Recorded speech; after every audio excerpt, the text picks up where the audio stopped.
Hi friends, I'm Prairie Vintage. My name's Linda. I'm an energy intuitive reader here on YouTube, and I use spirit, my intuition, the tarot to communicate energies to you guys. Most amazing, beautiful viewers. I'm so blessed to be here. I'm so grateful that you found me if you're new to this channel. And if you are returning, I thank you so much for allowing me to read your energy today. Today's reading, we're looking at your or someone around you. I don't know what's going to pull through, but it's going to be someone that pulls through your energy field. And we're looking at that person's innermost subconscious, as well as how they're appearing to the world. And then maybe what it is that they're keeping hidden from the world that's consciously known to them. Okay, so this could be used to provide you with some healing if you're working with your own shadow, for shadow work, or even healing in a relationship or connection with someone maybe that might be challenging, or just you're seeking more information about this person so that you can relate to them a little bit better. Okay, so we'll be looking sort of at the surface and the deep subconscious and everything in between, the shit sandwich, if you want to call it that, and see what pulls through. Okay, so disclaimer, those of you guys who are new to tarot, tarot does not predict the future. If you're using tarot to predict your future, you are not using tarot correctly. Tarot is there to reflect to you your subconscious, stuff you already know through dreams, through your intuition, and through the divine communicating to you through symbology and through outright signs, symbols, synchronicities, however the divine is communicating to you. So if you tap into this energy and it's all completely new to you, doesn't resonate, you've never heard it before, most likely not your reading. Okay, so keep that in mind. Also, the tarot has shadow and light attributes, each card, and sometimes the shadow pulls through and sometimes the light pulls through. And there's not one specific meaning to any sort of card. Okay, it's up to the tarot reader to sort of interpret using all the cards around it, and that's how the messaging pulls through. But of course, use your own intuition to determine what the messaging feels right for you when you're going through some of the spreads here. That's absolutely fine. Pause the video, use your own sort of interpretations, and if it resonates, then take that. You don't have to ask for permission. If it feels right, then that is certainly the message that was pulling through for you. Okay, and then sometimes the messaging does come through quite exaggerated and extreme and dramatic, and this is so that the energy can be understood when I'm communicating or translating it over to you. But you don't need to take it in that sort of specific form. It could be any variation on any sliding scale of that flavor of energy. Okay, so use that sort of as a just a pointer towards what energy frequency that I'm communicating. And if there are specific messages, those are indeed for certain individuals that are pulling through. They don't have to resonate for you 100% for them to for that to be your reading or not. Okay, you could just leave those aside. If it does resonate, it resonates. If it doesn't, it doesn't. But the overall energy in the pile should match the energy around you, someone around you, or your own certain energy. Okay, so don't force anything to fit. Don't make it a story if it's not. Don't attach to any sort of future state that has to be written in stone because the tarot reader on YouTube told you. Okay, you can change your future based on energy, and energy is always shifting. It is never clung to any sort of form. And we could do the same reading, you know, a few minutes from now, and it'd be completely different depending if the energy frequency has been changed or something has come into awareness. Okay, so this is why we do these readings, so we can become enlightened, which really just means I am now aware. I'm aware, and I'm learning through self-mastery and consciousness so that I can make choices that might change the course of my manifestations and my 3D reality based on what it is that I'm working with energetically. Okay, so sometimes healing's painful and not what we want to hear, but all healing promises towards self-mastery and ascension and getting to know oneself. Okay, so I do intend to always deliver the truth, and sometimes that healing process of the truth is uncomfortable. So if you're not ready to listen to messages, you don't have to sit there to force yourself to do anything uncomfortable. Although I always challenge you to step outside of your comfort zone, and that's really where the healing begins, you know. And just because we do it once or twice doesn't mean we're completely sort of removed from that energy. We have to visit things sometimes many, many times in order for us to then integrate the healing. And it's really at your own pace without judgment. Okay. And sometimes we just become aware of something and it's completely eradicated because it's now in the light of our consciousness. And that type of healing also happens throughout the tarot and the readings here when we're dealing with repressed or subconscious. So beautiful people, let's take a look at the cards we're using for this reading today. We have the Black Tarot, which is interesting because it could certainly represent the subconscious. And I sort of, if some of you guys are interested in how I prep for the readings, it's really almost like doing a reading. I'm channeling the cards I'm using. I channel what topic we're doing, and I allow spirits to sort of work through me to pull the cards that are required for the reading. So interesting that we have the Black Tarot. We have the Shuffle Tarot.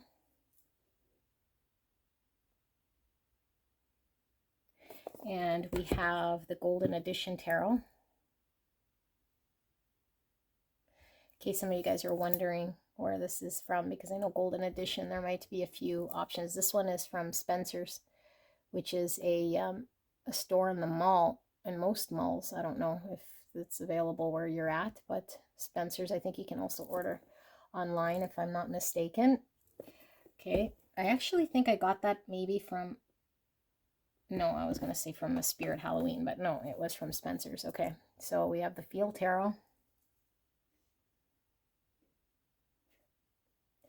And the oracle cards we'll be using, if I do not forget, is the Soul's Journey lesson cards. Okay, so these are the cards we're using. I'll let you sit with this energy here and use your senses to tap into it. Okay, sometimes we're pulled to multiple objects and energy, and it could be you, the energy around you, past, present, future energy of a situation, circumstance, connection, relationship. It all pulls through. Energy is always connected. Sometimes all four piles are connected. Sometimes our person that we're dealing with is pulled through from their perspective. It is all relative, and you're meant to hear the messages that resonate with your consciousness at that time. So there could be an energy here that's yours, but maybe we're not ready or prepared or understand the messages being delivered in that pile. So that's why it's I encourage you to go to older readings. There might be messages in older readings that are absorbed a little differently. Okay, so there's some value add for you guys. If you're looking for more readings or information, you can certainly click on any of my videos. They're all timeless, and the messaging is there for when you're meant to find it. Of course, you need to be pulled to it and called to do that. Okay, but yeah, these are your four options. I'll shut my mouth. I'll leave the video running. I'll put the options in the timestamp, or put the timestamp of your options in the description box, and in the pinned comment below. It will take you guys directly to your pick, and I will see you there.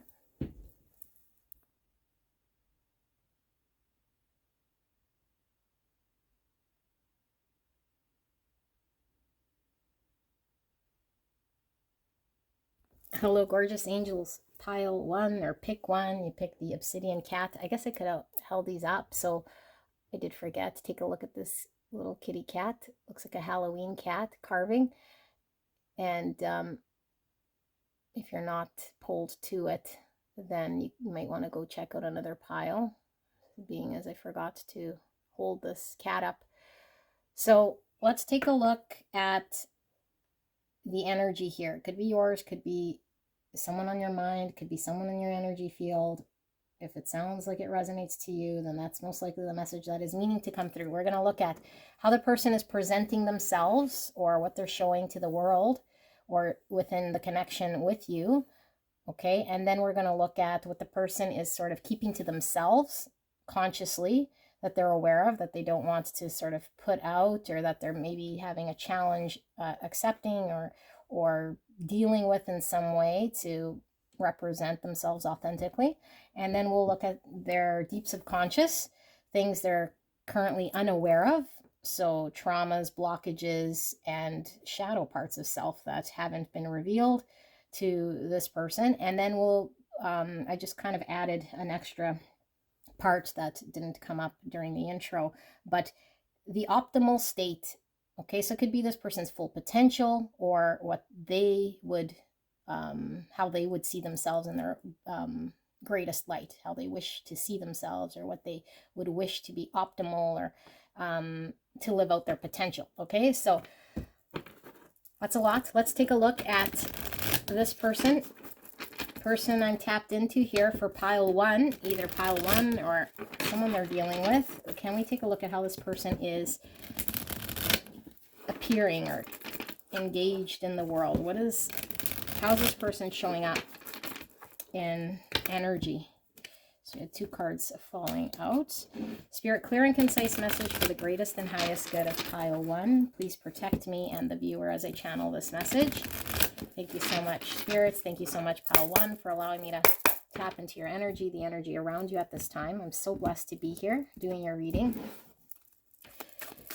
Spirit, clear and concise message for pile 1. How is this person showing up to the world right now, energetically?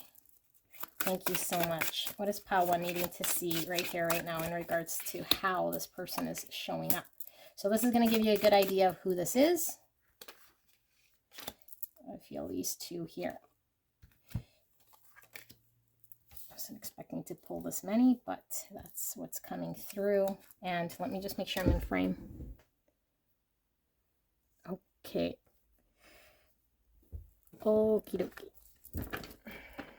So, Ace of Pentacles with wealth. So, manifestation. I'm going to flip all of these cards over to take a look, okay, before I start to channel. So, we have the 2 of Cups in reverse. It says union. We have Justice, Libra energy. We have destitution with the 5 of Pentacles. We have the King of Pentacles. This is power. So this is Virgo, Taurus, Capricorn. We have the 9 of Cups in reverse. It says fulfillment. And we have the Chariot in reverse, Cancer energy. We have Temperance in reverse, Sagittarius energy. We have the Lovers, Gemini energy in the upright. And we have the 4 Wands, Celebration.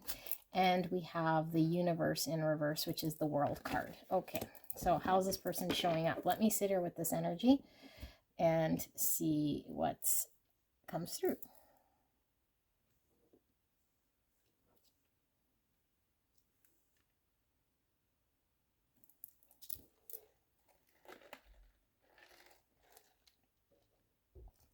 Okay.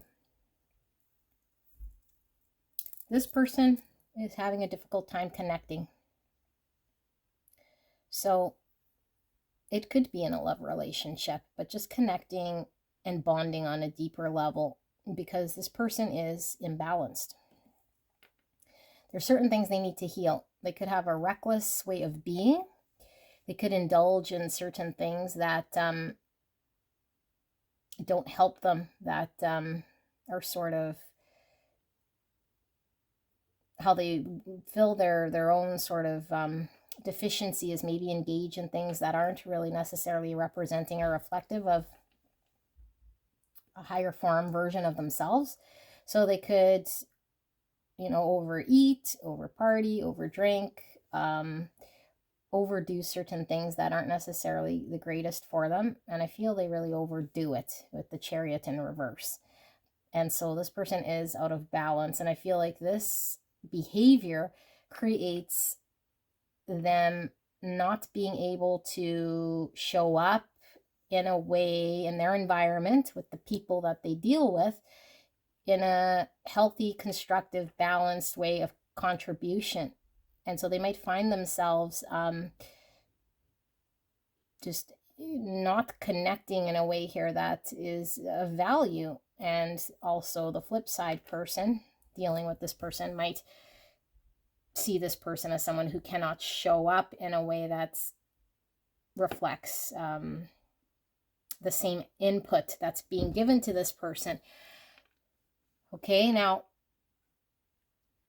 this person, it could be, we'll see when we go through the layers, but it could be just on an emotional level of contribution. So I party a lot, or I drink a lot, or I overeat because there's a difficult way of me connecting to my emotions, especially when it comes to maybe a one-on-one.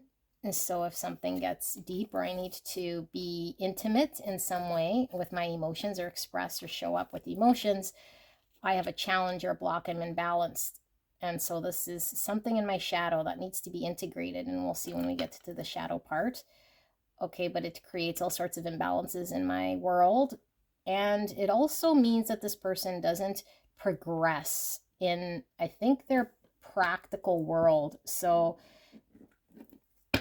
it's tied in, in a very sort of complicated way, but maybe this person doesn't go after and fulfill what they can in the material world, like the dream job, or make themselves really useful, or be successful in a way that attains some form of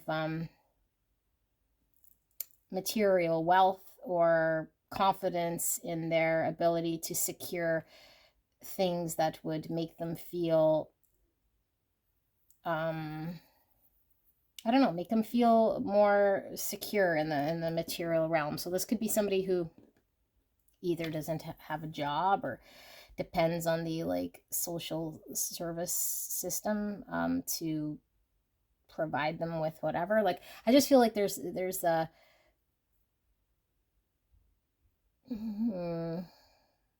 someone who isn't very determined, ambitious, I don't know what the opposite word of that is. And yeah, I feel like the biggest challenge with this person is the fact that they are imbalanced here. And in order for them to bring about balanced situations, or have just experiences, there's a need for them to embrace some form of truth that I don't think this person has taken and acted upon. So there's a need for them to grab a part of themselves to be able to act in line with something that is more authentically them, but they choose to indulge in what's not authentically them because of some reason, which we might see here. Okay, but really, as we know, obviously the choice is always this person's. Okay, and I feel this person's a king of pentacles that has been underrepresented, because as we've seen, there's a need to manifest something here, but they're kind of living in this more I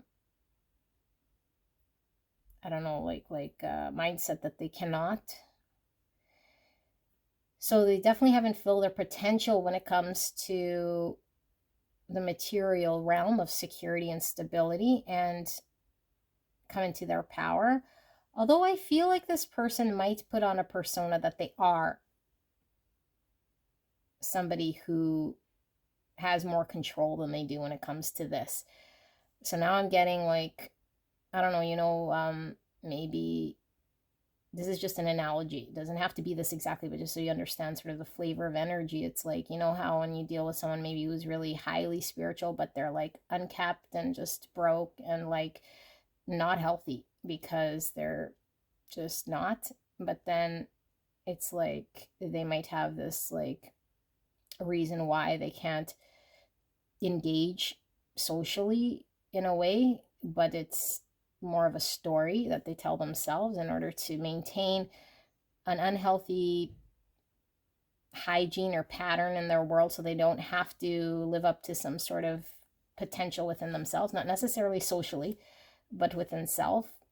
And so they talk about a lot of that spiritual path that they chose, the hippie path, the off-grid path, this bear slaying path, whatever it is a lot of what they sort of lean into in order to find the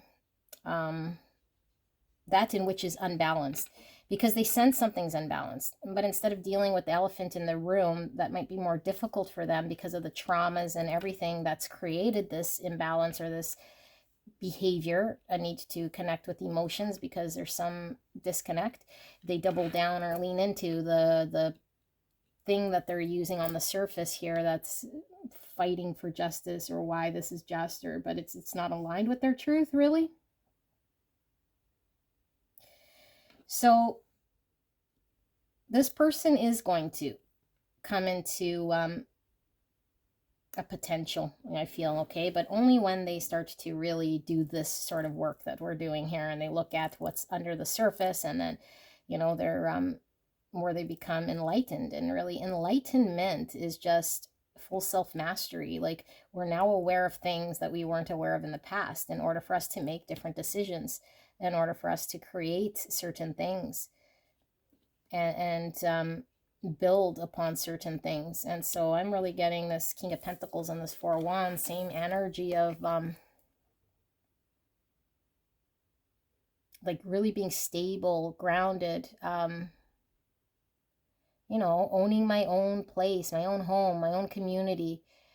I feel like this person has such a difficult time sort of connecting. So it's like there's no real place that they could call home that is really stable and feels like home. So they might even feel like an outsider in their own home, not comfortable in their own home. And they're creating a stop here in their world. And so I feel like this is the cycle this person is breaking out or having to work on. Whether they're actively, consciously doing this or not, I don't know. You know, maybe we'll see what the optimal state, but really what I'm getting is that the stuckness here, and this might become a theme, obviously, as we know, if we're stuck in the exterior world, is because of something that's going on inside. And this is so indicative of that, because these are the chakras. So something inside of me needs to get really aligned and really sort of balanced, because it's within my chakra system, my energetic system, that needs to be cleaned out so that I could get centered, grounded, and then act in a way that aligns my my truest potential, so I can build that stability. So there could be a lot of symptoms where this person is experiencing what was I going to say?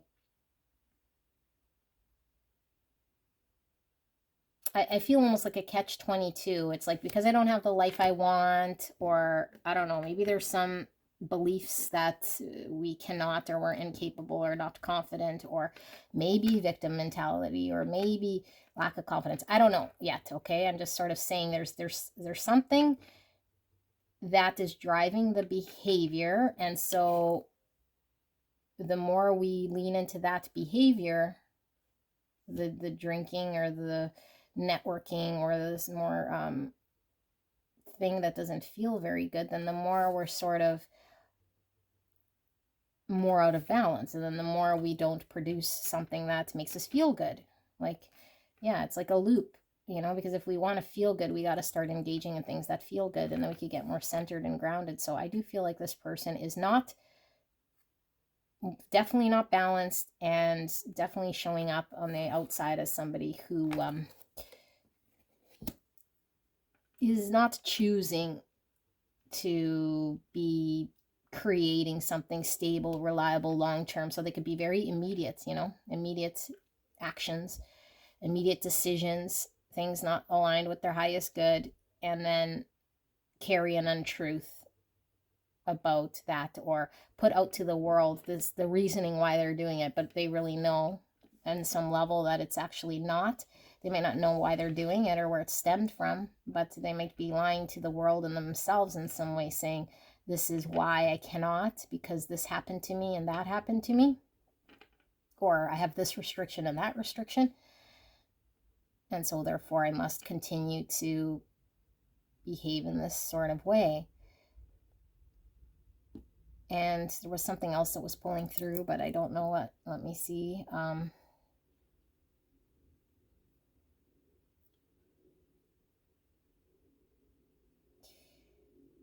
This person doesn't allow their emotions to come out how they're truly feeling, and there could be a gap between them even understanding how they feel, depending on how much trauma we're going to see here. Because I don't think this person can connect to their emotions.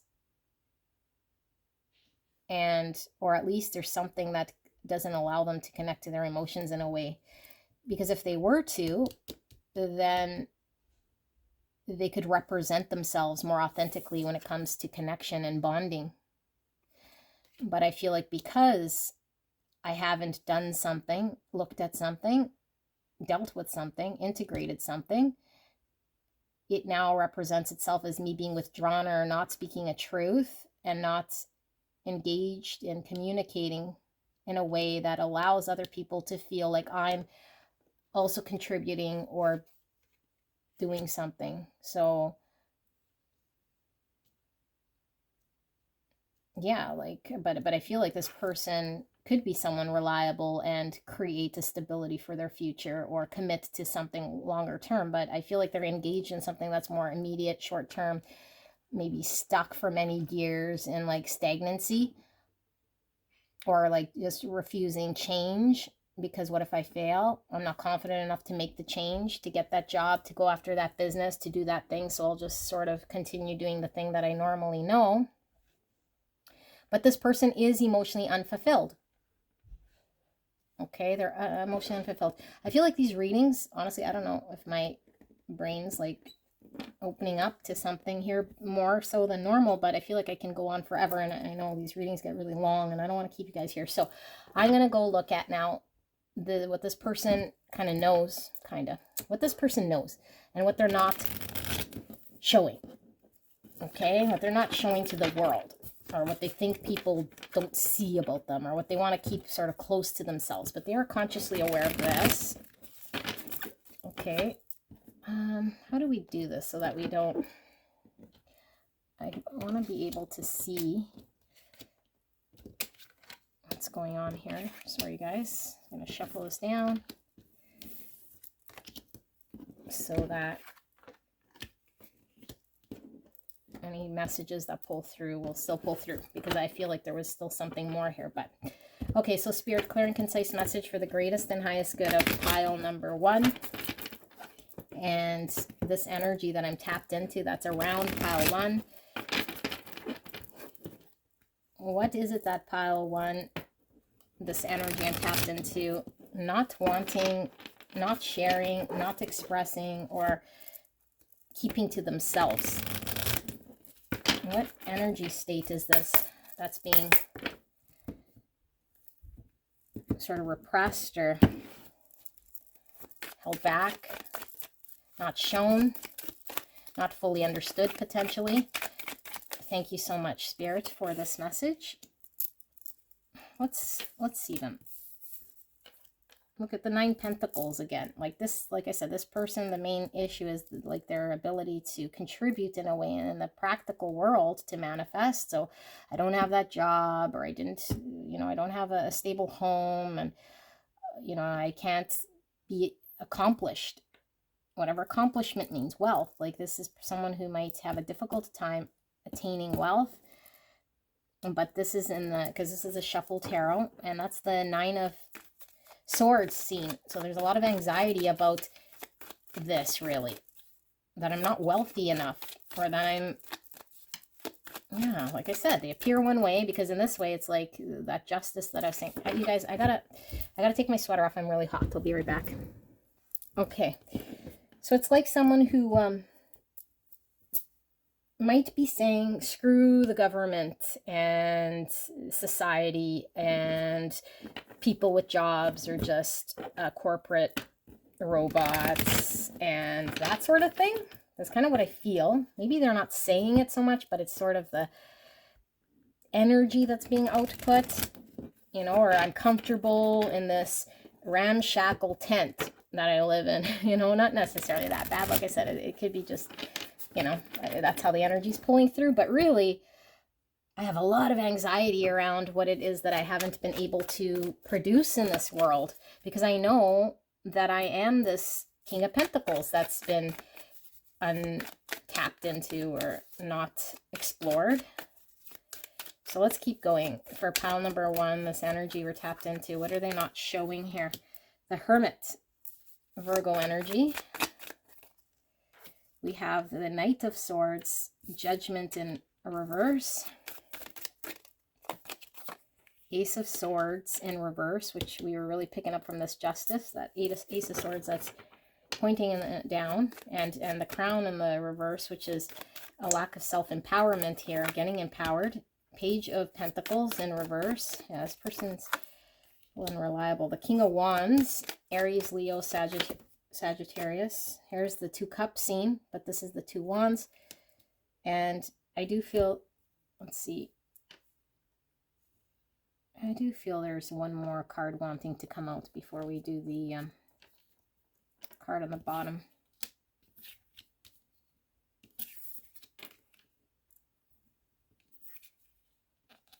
Okay.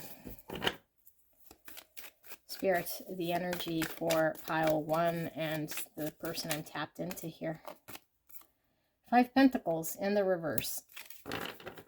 And we have the Strength. Leo energy, and under that's the 2 Swords. Okay, so let me just see.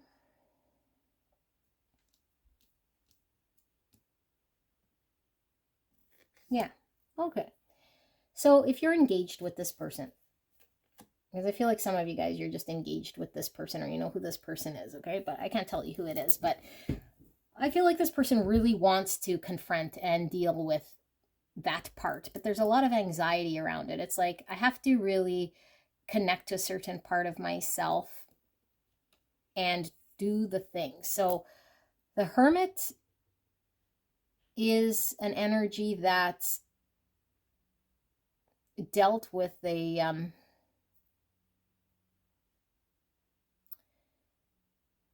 energy that dealt with the 10 Pentacles, or an established thing that it's created. And what the Hermit does, it abandons what it knows to go up and live in the mountain in order to really understand itself, away from society in some way, so that it has a good understanding of its purpose. And in order to do this, because the Hermit is right after the Strength, there has to be some courage to face what we need to face in order to abandon what we know and sort of give it up to the universe to really uncover ourselves so we can go after what we want. So I feel like this person is not necessarily communicating how much desire they have in order to understand and go after and deal with the part of themselves that hasn't been empowered or feel confident enough to go after the choice to get out of this state. So they might be very fearful that if I do try, and if I do sit there with myself, and if I do dive in the depths of it, what if I don't find it within me, the energy that I need in order to have the confidence or the ability or the talent or the skill or the drive to get myself out of this desolate state that I'm in order to create something of a King of Pentacles for Wands energy. And so I remain not manifesting in some way, and maybe very unreliable in the energy that I'm in. Understanding maybe that I haven't fully accepted some truth here, or my calling, because I know that there's a potential for me to have more, but I don't know that I'm necessarily confident enough that it's within me to execute on that.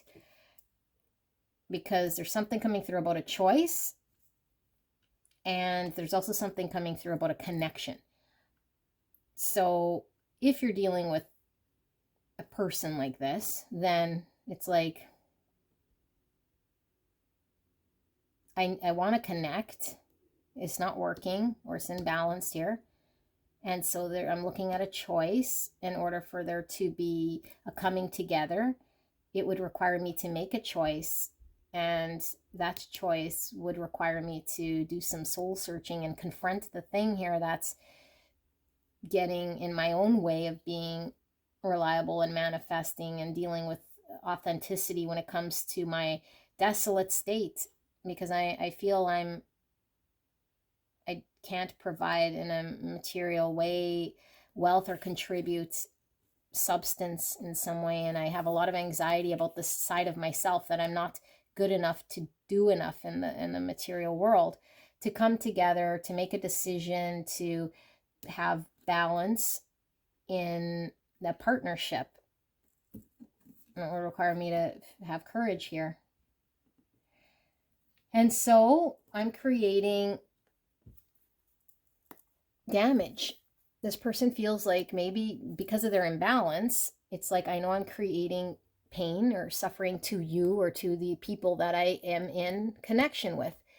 So I don't know if this is a repeat thing for this person, but it's like, because of the fact that this big imbalance is happening here, and I'm only fooling no one, not even myself here, because this person knows that when they talk about, or when they are in the energy that they're in here, I think they kind of cross their fingers and hope that it's sort of the silent elephant, but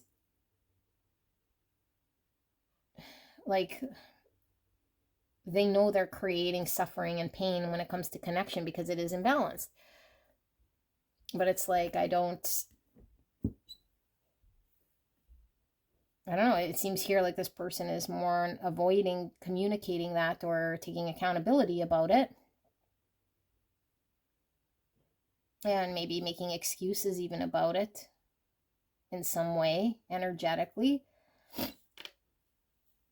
But it's not really a good energy here. So I guess for this person, we really need to look at the subconscious, because why are they like this? Or like, what's really hidden here? There's definitely a lack of self-confidence in self, and maybe they have a belief that they need to be successful in some way that they aren't just yet, and without that they can't contribute.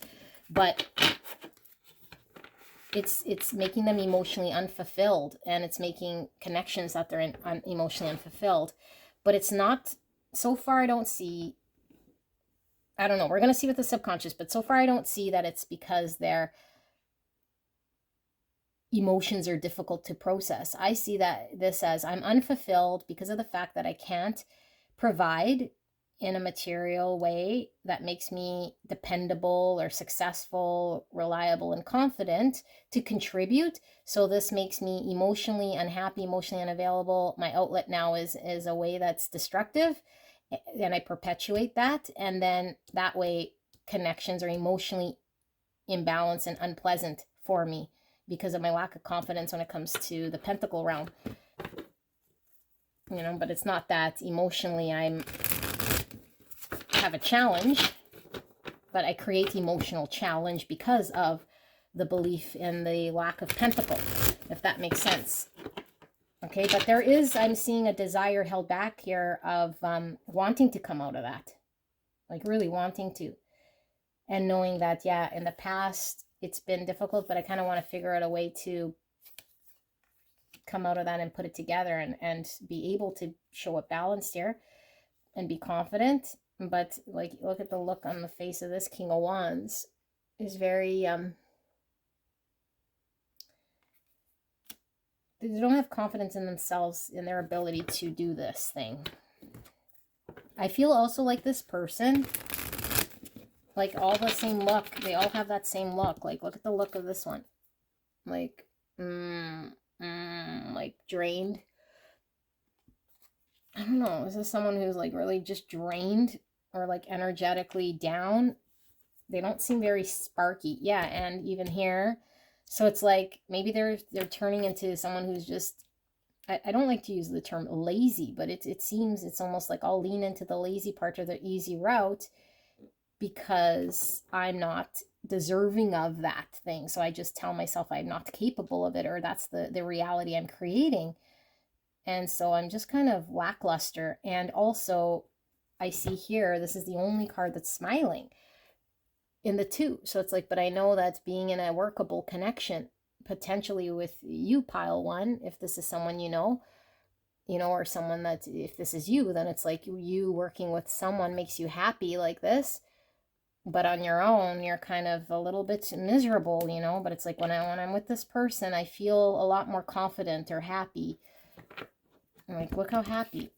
Okay, and in yellow is solar plexus, which is the confidence. I feel the confidence. I feel more inspired because throughout all this, I feel there's someone who's uninspired, who's given up on themselves, who might need to, I don't know, shower. Okay, so I don't know. That's just an analogy that comes through. It could be just wash away this sort of mindset. Okay, but I feel they're creating pain. So we have Leo, Aries, Sagittarius, and Virgo.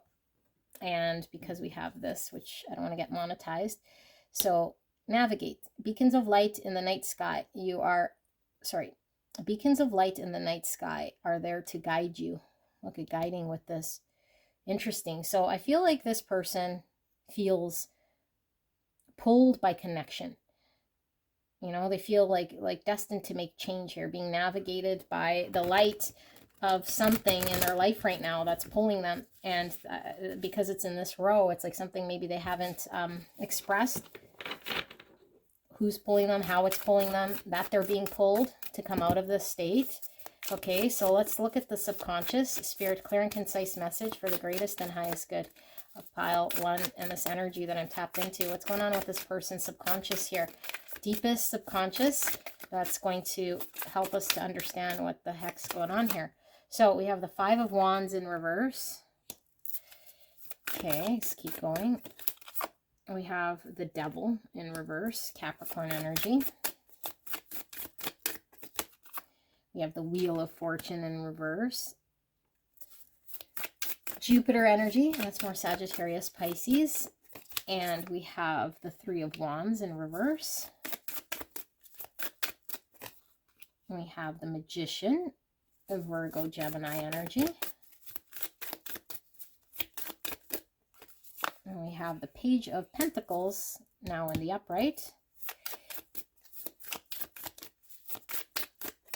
We have the Page of Cups, and we have the Three of Cups in reverse. And bottom of the deck, we have the Tower. That's not going to happen. I'll put that right here. Okay, let me sit with this energy.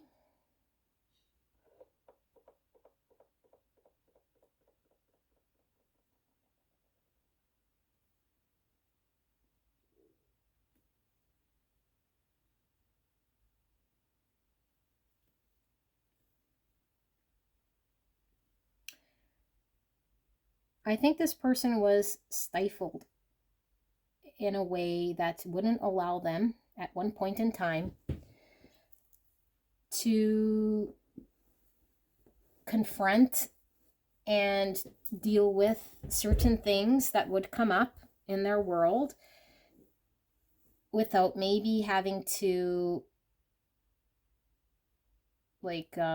confront, battle, or be challenged. So for example, if at childhood there were certain things that this person wanted to do or invest in, like experiencing, they might have been stopped or said it's not good or bad, or you cannot go far down that road. And so I feel like this person developed a thing where they avoid conflict and challenge and competing because of this sort of understanding that's in their subconscious, that they just automatically sort of write it off to I'm not good enough to compete with others, or it's I don't want to have to challenge or argue with something that they're carrying as some form of truth now, that they are incapable of being successful or growing or doing something in a way that will lead them to forward movement, lead them towards something they can grow and create stability, because they were stifled. And so I feel like this person doesn't understand how to work with their manifestation and work with their skill that they have and believe in themselves in a way that allows them to experience from a state of not knowing, like a child having to learn, having to make mistakes. And so maybe they come from like parents who were really like perfectionists, or a skill that's, or not even a skill, what's it called, a character they developed here of I don't want to try in case I fail, and so I'm not allowed to take that risk or that chance because it won't be successful. And so it could just be, if you don't know that you can execute or succeed, don't do it at all. And so this person's encouraged to tap into their inner child, and they'd be very surprised at what they'd be able to, because Page of Cups talks of surprises, and normally I don't ever read Page Cups with surprise, but in the traditional Page Cups, there's like a cup with a fish popping out, and it's like a surprise to see the fish, you know? So I think this person hasn't been allowed to experiment and, you know, and actually see what they could manifest, unless maybe it was perfect, or unless maybe it was going somewhere, or unless maybe there's a reason to do it. And sometimes there is no reason to do it. There's just experiencing. So maybe they were really sheltered and not allowed to experience or explore outside of their family, you know, and maybe this is someone who wasn't allowed to play sports or play with other children, or yeah, I feel like this person wasn't allowed maybe to play with people their own age, wasn't allowed to sort of uncover parts of their inner child, or their like-minded people that would allow this person to develop or experience that. And so because I missed out on this, now as an adult, it's reflecting as I don't believe in myself to manifest or know that I have things within me that could create success, that I carry all of the tool and the talent and the ability for this, but accept the fact that I have to engage in maybe trying things that don't work, or exploring outside of things that I've never tried before, because this would manifest something for me and allow myself to try things that actually make me feel happy. And so I feel like this person was isolated from friends, and maybe they were like grew up more of a loner potentially, you know, or maybe not popular in some capacity, or didn't have a lot of friends, you know, couldn't play with their friends, or just in high school maybe were outcast or didn't have a lot of network of people. They were kind of maybe developing habits of being isolated or removed. And also, because I'm getting 3 cups and this 9 cups, I feel like it manifested in this person having a way to distract themselves destructively now, you know, and I'm getting over drinking, but it always comes through like that with my readings, because that's like when we're in some state of, you know, like suppressing something within us. So we drink or we party or we act in some reckless way here, I feel that's destructive to this person. So they might be, you know, yeah, just like they isolate themselves too. So either if they don't have a big network of people, this person could be a loner, or like someone who likes to isolate themselves and drink, you know. So Yeah, that's pulling through here. So I feel like this person doesn't like conflict for sure. So they avoid maybe having tough discussions. And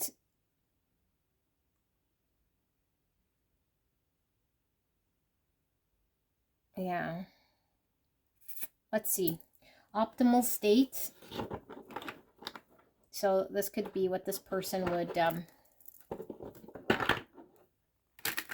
see themselves in the optimal state, or just what their full potential would be. Depends how this pulls through. I'm not quite sure what we'll see, but let's ask Spirit for the clear and concise message here for beautiful pile 1 in this person's optimal state of being here. What are we going to see, Spirits? Thank you so much for this message.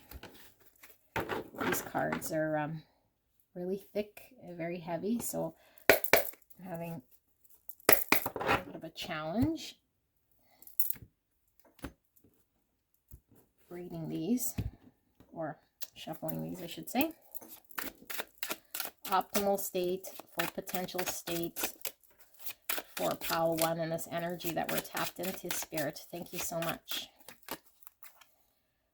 Four pentacles. That's the comfort zone that we talked about and being held back. There's the indecision.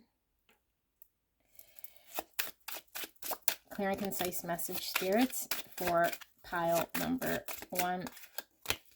There's the Page of Swords in reverse. And we have Judgment. And we have the 5 Swords.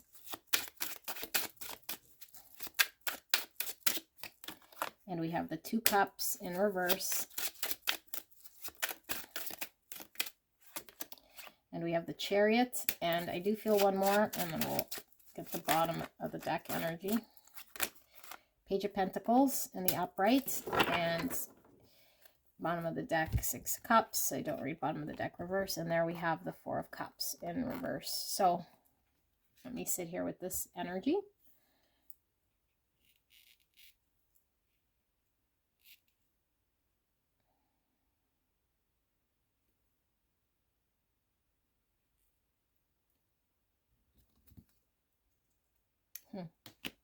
Interesting with the 8 Pentacles, because this is really, the 8 Pentacles is really representing, and anyone who knows who is successful might understand that without really any effort and commitment or a dedication to a craft of sorts, whatever the craft may be, we don't manifest, you know. And it doesn't mean only hard work gets you manifestation, because that's a belief that we have to be like, you know, completely like, I don't know, that we have to be a big doer here in order to manifest. But really what it means is this person is needing to put in some effort and some energy towards making this thing happen. So the childhood here, the childhood needs to get looked at. The inner child wants to come out in order for it to understand that it has the ability to commit itself, dedicate itself towards something in order for there to be success. I think they gave up on themselves in doing this, and the optimal state is getting out of that emotional state that they're in, that they cannot. And I feel like this person feels very emotionally like blah, because I cannot do it, or I'm not capable of the doing part, or committing myself to the doing, or I'm not talented enough to the doing. I don't know, like somebody instilled this belief in them as a child that they couldn't, or go after their dream. And I feel like there was a dream here, or something that could have been explored, that was said, well, it's never going to happen for you, or don't go after that because it doesn't create what you want. And so I feel like this person's optimal state is coming into full awareness here of what they're dealing with, which is staying in their comfort zone, held back from taking any chances. There's a lot of indecision when it comes to this person taking action, because they're not seeing their situation clearly, or really even understand where this is stemming from. So they might think that they're just not a motivated person. Oh, I'm just lazy, or I'm just not this, or their understanding isn't accurate. And so ideal state is to understand this and to understand that the conflict that they have and the reason they cannot connect with people emotionally in a way that I think they want, but they create a discord emotionally with their mates, is because they have low self-confidence about what they can provide in a pentacle way. And so they become creating conflict in relationship. And so it's a sabotagey energy, because if you get close to me, you might realize that I am incapable of being relied upon to pay bills or be reliable or do something. And so ideal state would be me finding balance and integrating this shadow part of myself that as a child was told I could not, or accepting the fact that I might not have it today, the pentacle thing, but I don't need the pentacle thing, and I can explore what that looks like and allow myself to fail if I do, because I'm still learning about what manifestation is like, and allow myself with childlike wonder to explore what it's like to engage in different opportunities that might actually make me feel fulfilled and start the seed to getting traction in a world that makes me feel accomplished and more balanced in life in this way, rather than suppressing it and just telling myself the voice that I cannot. So ideal state is me coming to this understanding of why it is that I am like this, and then taking action based on that understanding that's more in line with a truthful version of myself. Because the optimal state is really, like I said, is getting them out of what they experience right now in connection, which I feel is sabotaging connection and not allowing people to come in, which emotionally doesn't do it for them and doesn't do it for people that are around them. And so the imbalance here is just something that isn't sitting well in connection. You know, it's very imbalanced. So I did promise I'd pull some oracles. I'll do this, although I do feel it's complete. Let's just see. Spirit, anything we need to communicate for pile number 1 in this energy? Thank you so much. Fear. I realize that I am testing my resolve to live in the energy of love. So yeah, it's like fear of failure, fear of taking the chance or the risk because I might not do well. Trust. Yeah, I got to trust myself and adversity. So I grew up in an environment that might have been very challenging and might have painted a picture that life is hard, or there's all these things you need in order to succeed. And all of these stories that I believe created conflict in my way of understanding, so that I didn't accept any challenge, or I wasn't allowed to face certain activities that might have perceived to be a challenge or would be a challenge. And so instead of facing it, I was suppressed or not allowed, and I started to develop unhealthy ways of engaging. And so I need to trust myself now that if I explore outside of my comfort zone and if I fail, it doesn't mean that I'm not succeeding. It means I'm overcoming the adversity. But I'm too fearful right now to take chances to explore outside of this, because it's so integrated in my shadow and it has chains upon me, this fear and this fear of failure and this word speak that I believed. And so my indecision is really calling the shots, and my need to hang on to the comfort zone and really feel like this person really feels like it's a struggle to become successful or to succeed or to have good things. So I'll just really cling to the thing I know, and it's not good here. So this is what I have, you guys, beautiful angels.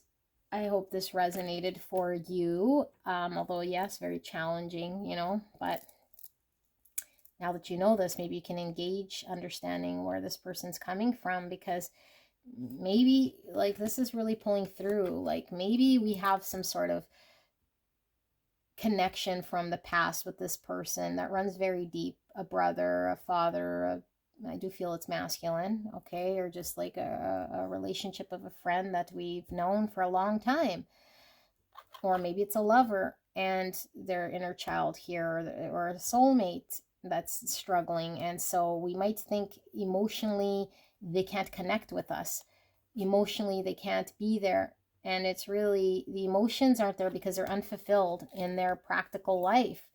It's what's driving the emotional unsatisfactory or the sabotagey ways in this connection. So because I'm really dealing with the suffering part of myself that I don't feel confident and good, I show up in some way that doesn't allow us to connect on an emotional level. So it has all sorts of effects, you know. But if you question, you know, whether this person has emotions or feels a certain way, I feel this person can, but that part of themselves that's released has to be looked at in order for them to be able to emotionally feel comfortable with sharing with other people, because maybe they feel like people are really looking at that part, like, oh, you're just not successful, or oh, you don't have the skill or the talent, or oh, you can't create something here, be relied upon to have what it takes to get far, to be build a home, build something reliable, commit to some sort of form of stability, to pay bills or be established or stand on your own. You can't stand on your own, you know. So maybe they, you know, I don't know, maybe they live with their parents, or maybe they depend, like I said, on government assistance or something like that, you know. And so I don't know, that's kind of where they're at. Okay, I'll talk to you soon. Bye-bye. Hello, pile number 2. You guys picked the labradorite mask, and I forgot to hold these up in the intro, so take a look at this and see if you're still drawn to this labradorite carving. I love labradorite stone. Iridescent, reminds me of a peacock, and I absolutely have fascination with peacocks. All right, so mask. Well, I don't know. Is this person masked up? We'll see. What we're looking at is the energy of either you, someone around you, whatever resonates for you, but we're looking at this person, sort of what they're putting out to the world energetically, either towards you or what you're putting out towards a connection, okay, or just the world. And then we'll look at what it is that you're, or you, or the energy around you, trying to keep close, not reveal, but it's consciously understood by this person, okay. And then we'll look at the subconscious. So what is sort of driving these actions that this person is unaware of in the deep subconscious. And then what I added to in this reading for pile 1 is the optimal state. So what is this person's, like, you know, optimal state look like if they were to deal with their issue or whatever, okay? So let's take a look at this person for pile 2, their energy, and how are they showing up in the world? How is this energy showing up, Spirit? Clear and concise message for the greatest and highest good of pile 2. Please protect me and the viewer as I channel this message for the greatest and highest good of pile 2. Thank you so much, pile 2, for allowing me to tap into your energy, the energy around you at this time. I'm so blessed to be here doing your reading. Oh my goodness, you guys, I gotta go use the washroom. I'll be right back, okay? All right, pile 2. Let's continue on, shall we? So we're looking at, well, this person is appearing and showing up to the world on the outside. How they appear. So if this is you, this is how you appear to others. And if this is energy around you, then this is how this person would most likely appear to you, so that you know who this is. Okay, so bottom of the deck, we have the 4 swords with rest. Let's reveal them all. We have 2 pentacles with change, temperance, Sagittarius energy, 2 swords with decisions. So lots of 2s so far, and 2s all up, and even 4 is about balance. 2 is about choices, duality. We have decisions here, okay, and then even temperance is about balance, justice about balance. Oh my goodness, look at how all these are about balance. Okay, so Libra energy, and then we have the Hierophant, Taurus energy, and we have the King of Pentacles in reverse. This is power. And this is Virgo, Taurus, Capricorn. So heavy Taurus, Libra, Sagittarius. And then we have the page, no, the Prince is the Knight. Yeah, we have the Knight of Cups, it says introspection. And we have the Moon, so Cancer, Pisces, and it's in reverse. So let me see here how this person is showing up.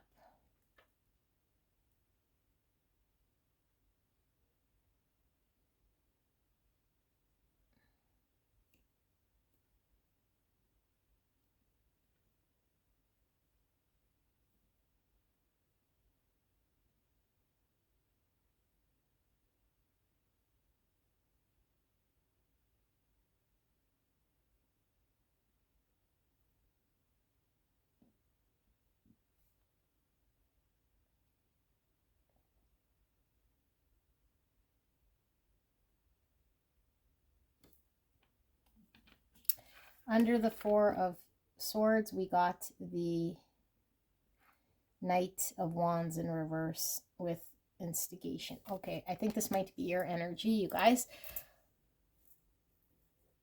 How you're showing up on the outside here is somebody who is potentially contemplating and trying to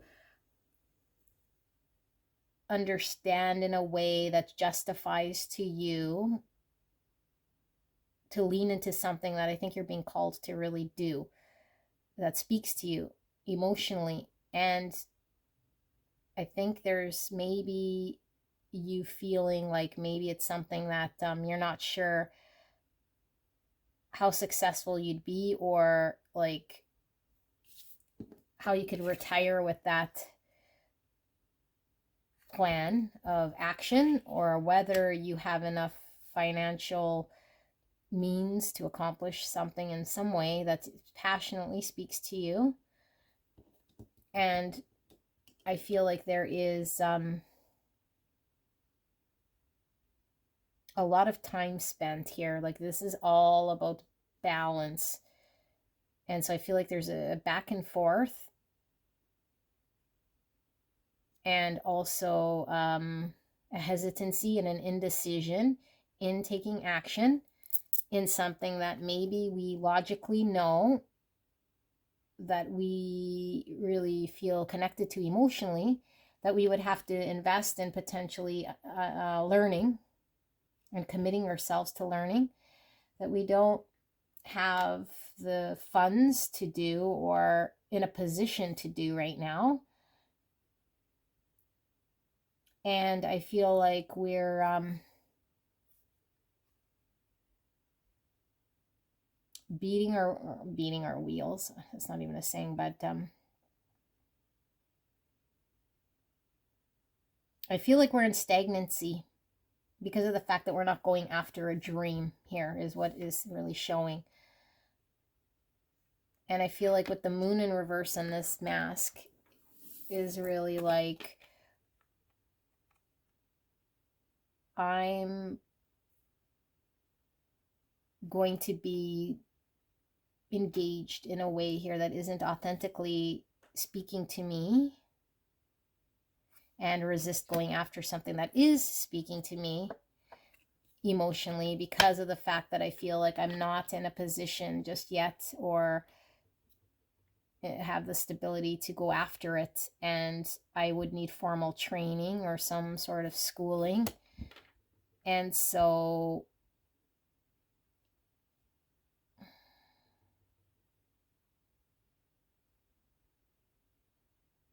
I am doing the thing that I'm supposed to be doing right now, because this is the only real logical balanced thing I can do, at the expense of following what authentically I'm supposed to do. So this person is showing up in a world here that I feel they're sacrificing themselves because of their own lack of understanding, or seeing something within themselves that's really telling them that they can go towards something that would fulfill them emotionally. And so I think this is giving this person more of a stilled experience in their world. And so they're not really engaged in anything that seems fulfilling or passionate or fiery. It's like they're stifling, and they might be, yeah, like really sort of hesitant, or like on the verge of maybe pulling the trigger, making a decision, but then talking themselves out of it, or trying to find balance in what it is that they are doing, rather than just go after the thing that would be fulfilling emotionally and passionately. But I feel like no matter how much they try to balance the world that they're in, there's still an imbalance because of the fact that we're not leaning into the emotions. Like the hands are slightly off balance here. So I think this person is more concerned with maybe paying the bill or the change that would be required in order for them to make any sort of sacrifice and commit themselves, maybe in a financial way, to the schooling, or to what sort of change this would make to their life, you know. But I feel like if this person was to align with this change to their lifestyle, eventually this person would be more aligned with the calling that is really pulling to them and speaking to them and fulfilling to them. And so I feel like this person does seem like they're suppressing some form of dream, because the pentacle realm won't allow for it, or their lifestyle won't allow for it. But that's really just a misunderstanding. Okay, so let's take a look then at this person, what it is that they're not allowing the world to see, or hiding from the world, or suppressing in a way here that's conscious to them. Clear and concise message, Spirit, for pile number 2 in regards to this person I'm tapped into. What is it that they're not wanting people to see, or keeping close to themselves, suppressing potentially? Thank you, Spirit, for this message.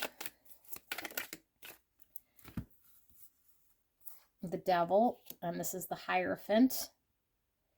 Okay, because this is the Shuffle Tarot. So we have Capricorn and Taurus in the reverse. And we have the 5 of Wands and the 5 Swords scene. And we have the Ace of Swords.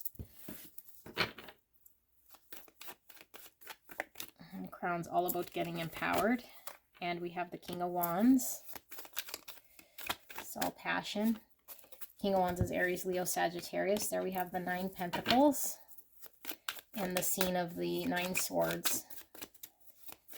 So 9 Pentacles is the card of self-confidence, self-independence, wealth, and the 9 Swords is anxiety. And there we have the 6 Wands in reverse. And we have the actual Hierophant now in reverse, Taurus energy. And this is the Temperance, which we have over here. But here it's in reverse and it's in stone. One more and then we'll see the bottom of the deck. So more Taurus energy. And here we have the Justice. And this is in reverse.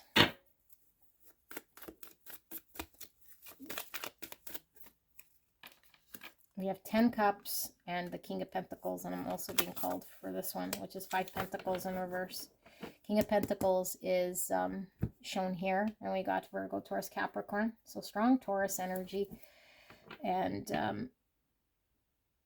yeah, strong Capricorn energy as well. And then there we got the 2 Wands, which is the 2 Cups scene, and under that we have the 8 Wands, which is the 8 Swords scene. Okay, so let me sit here with this.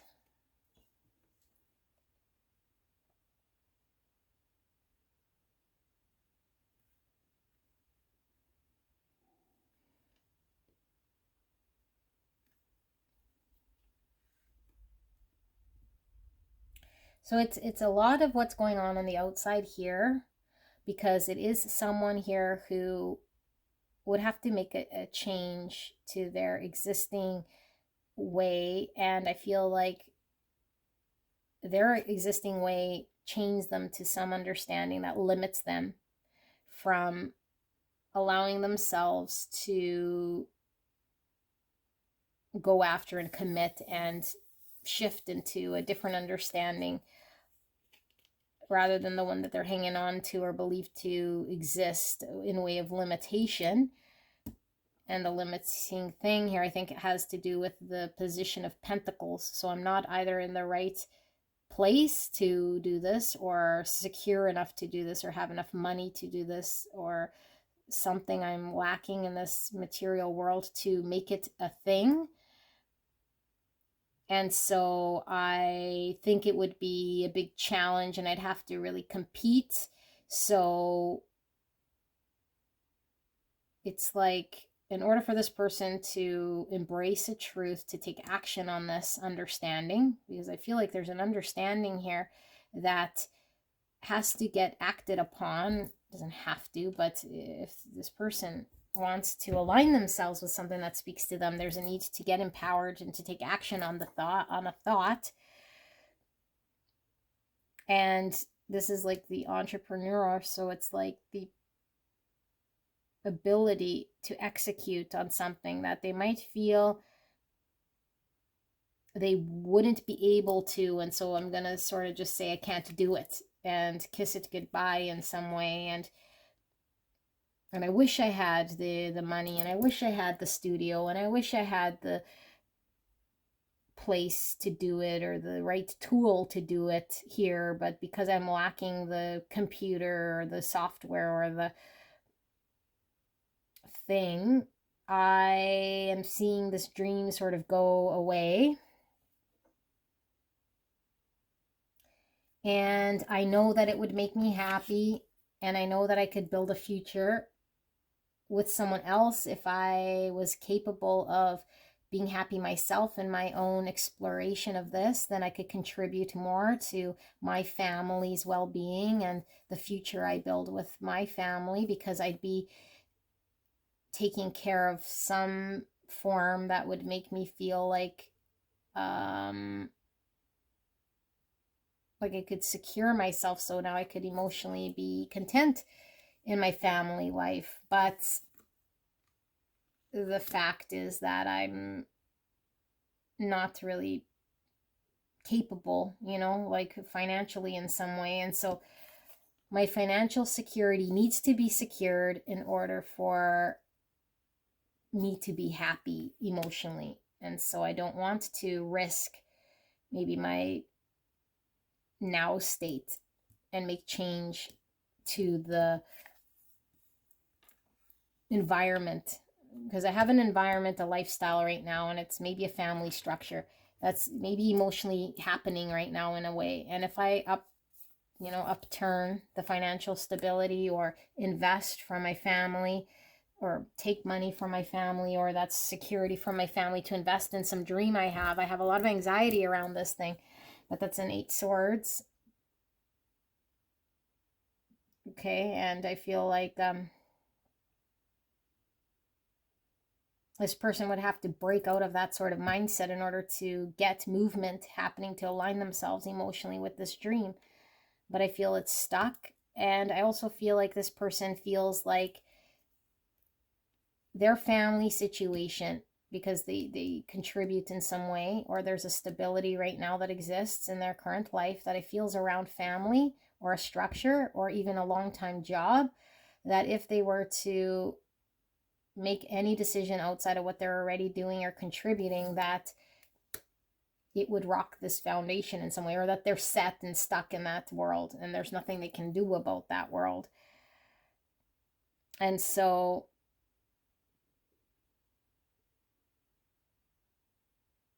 I think what they're not showing could be something here in regards to how their set of circumstances is really dictating the shots. Not necessarily it's my choice. Like, because this kind of shows like it's my choice that I'm not necessarily pulling the trigger so much. And here's like more of my set of circumstances are more fixed than I'd like to admit out there, but is really my understanding of why I can't be empowered or execute on my dream or my vision or my passion. And so I'm sad about this state of affairs because I wish I had more financial freedom than that in which I do, you know, or could step outside of that job, but it seemed secure. And so maybe it's also a dream or a vision to be seen, you know, to be seen by others. But I gotta toe the line in some way here because other people would maybe be upset, or yeah, it'd cause conflict if I had to uproot myself and ruffle feathers or create change. So I'm chained to the world that I already created or that I know. So let's take a look then at the subconscious and see what's going on with the subconscious. Because there's already a belief in scarcity and limitation, and that our circumstances are really dictating whether we can or cannot accomplish something. And that's already like a self-limiting belief, you know, and we'll see why is this coming through then. So Spirit, clear and concise message here for pile number 2 and this energy we're tapped into. What's going on in the subconscious here that pile 2 needs to know? Clear and concise message for the greatest and highest good of pile 2. Knight of Swords in reverse. That's the card of confronting, you know, confronting the challenge rather than running away from the challenge. Let's see. And so we have the 10 of Wands in reverse. And we have the 5 of Swords in the upright. And we have the Page of Wands in reverse. The 9 of Wands in reverse. And the Knight of Wands. This one's sliding out. Justice in reverse, Libra energy. Just going to move this over slightly. Put one more and then we'll see what's at the bottom of the deck. What's going on in this person's subconscious energy? What's in the shadow here of this energy? Oh, I'm getting 2. So we have the Knight of, sorry, not the Knight, King of Pentacles in reverse, which we got here. Okay, Virgo, Taurus, Capricorn. And then we have the High Priestess in reverse. Not seeing a way. Pisces. And then bottom of the deck, we have the 5 of Pentacles, lack mindset, the scarcity mindset. And under that, we have the Knight of Pentacles. Okay, so let me sit with this energy.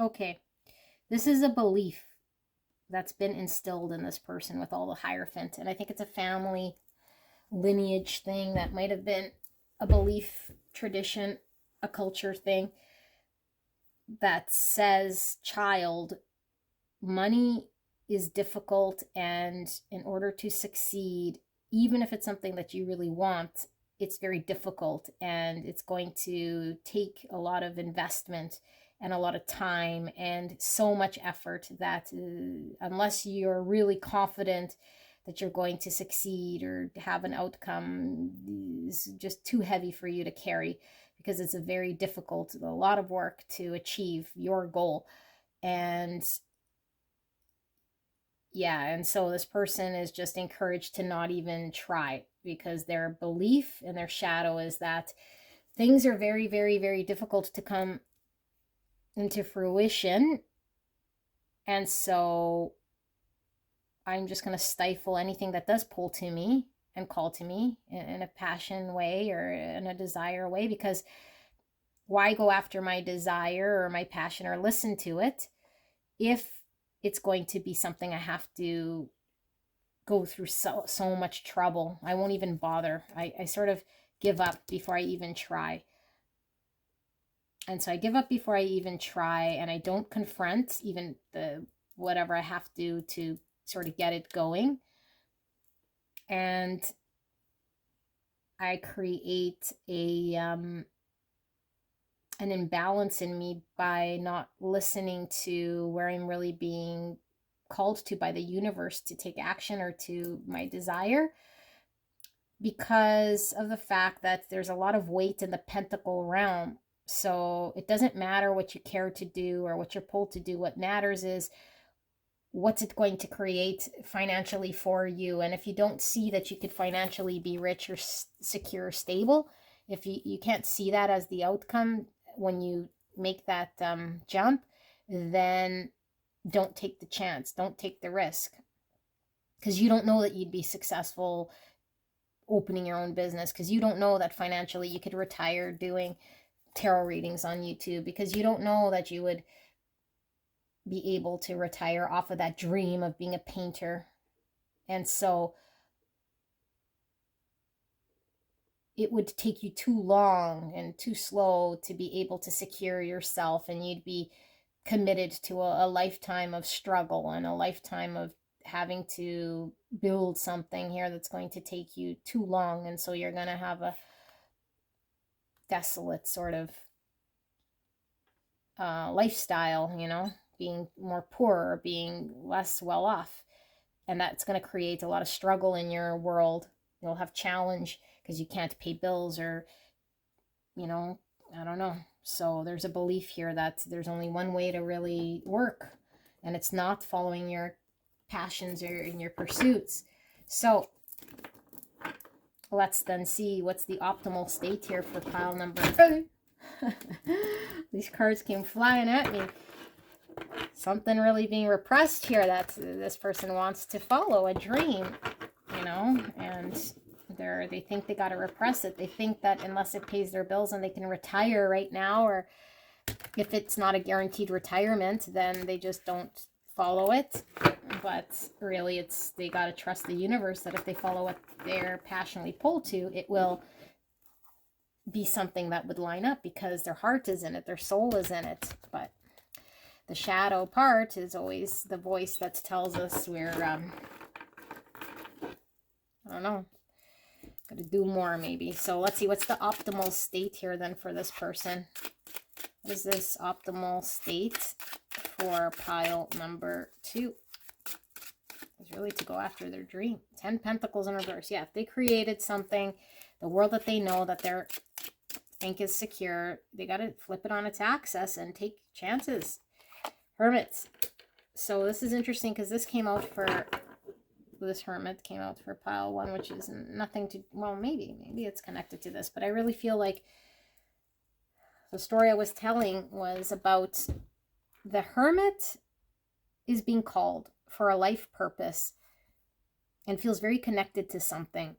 And until the Hermit does the Hermit's journey, it will never know what its life purpose is. It has to follow its North Star. And what the Hermit does is the Hermit ends up leaving its structured long-time job or its family in order to go live in the mountains to really connect to what it is that it's supposed to be doing. Okay, and then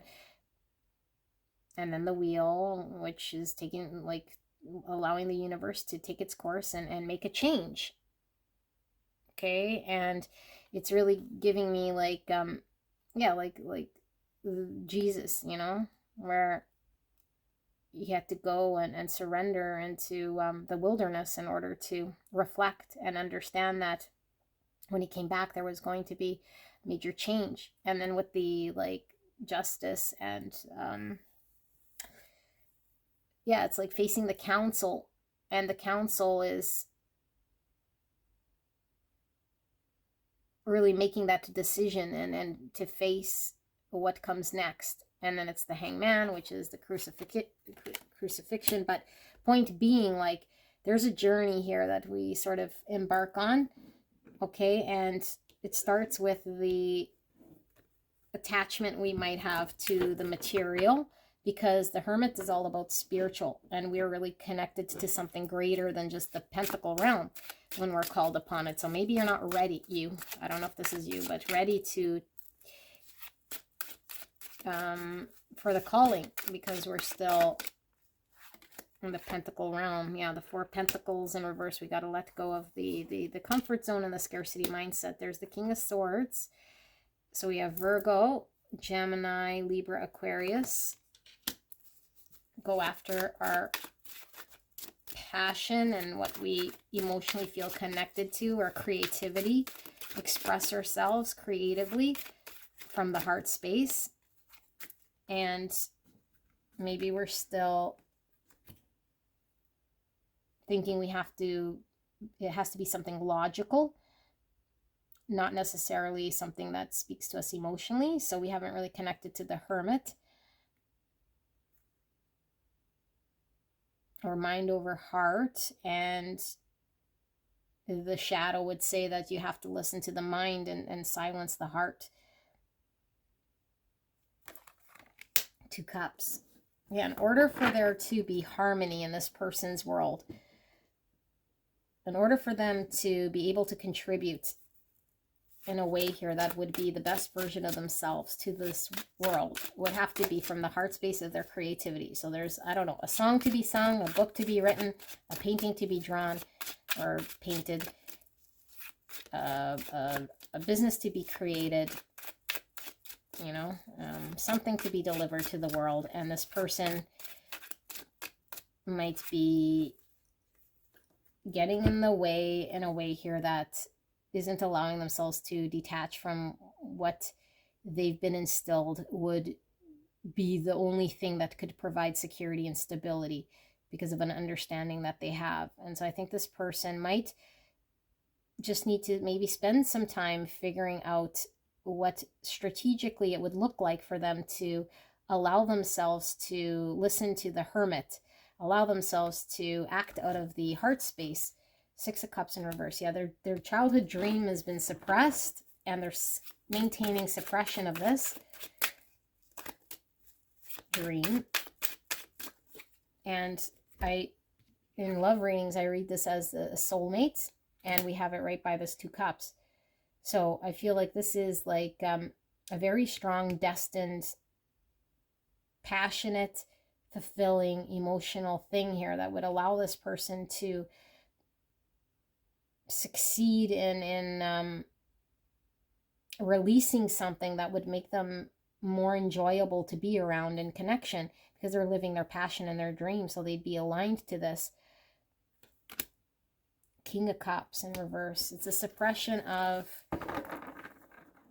what would call to them emotionally. Cups, cups, cups, cups, you know. I'm going to pull one more. So King of Cups is Cancer, Scorpio, Pisces. And this is suppressing our emotions.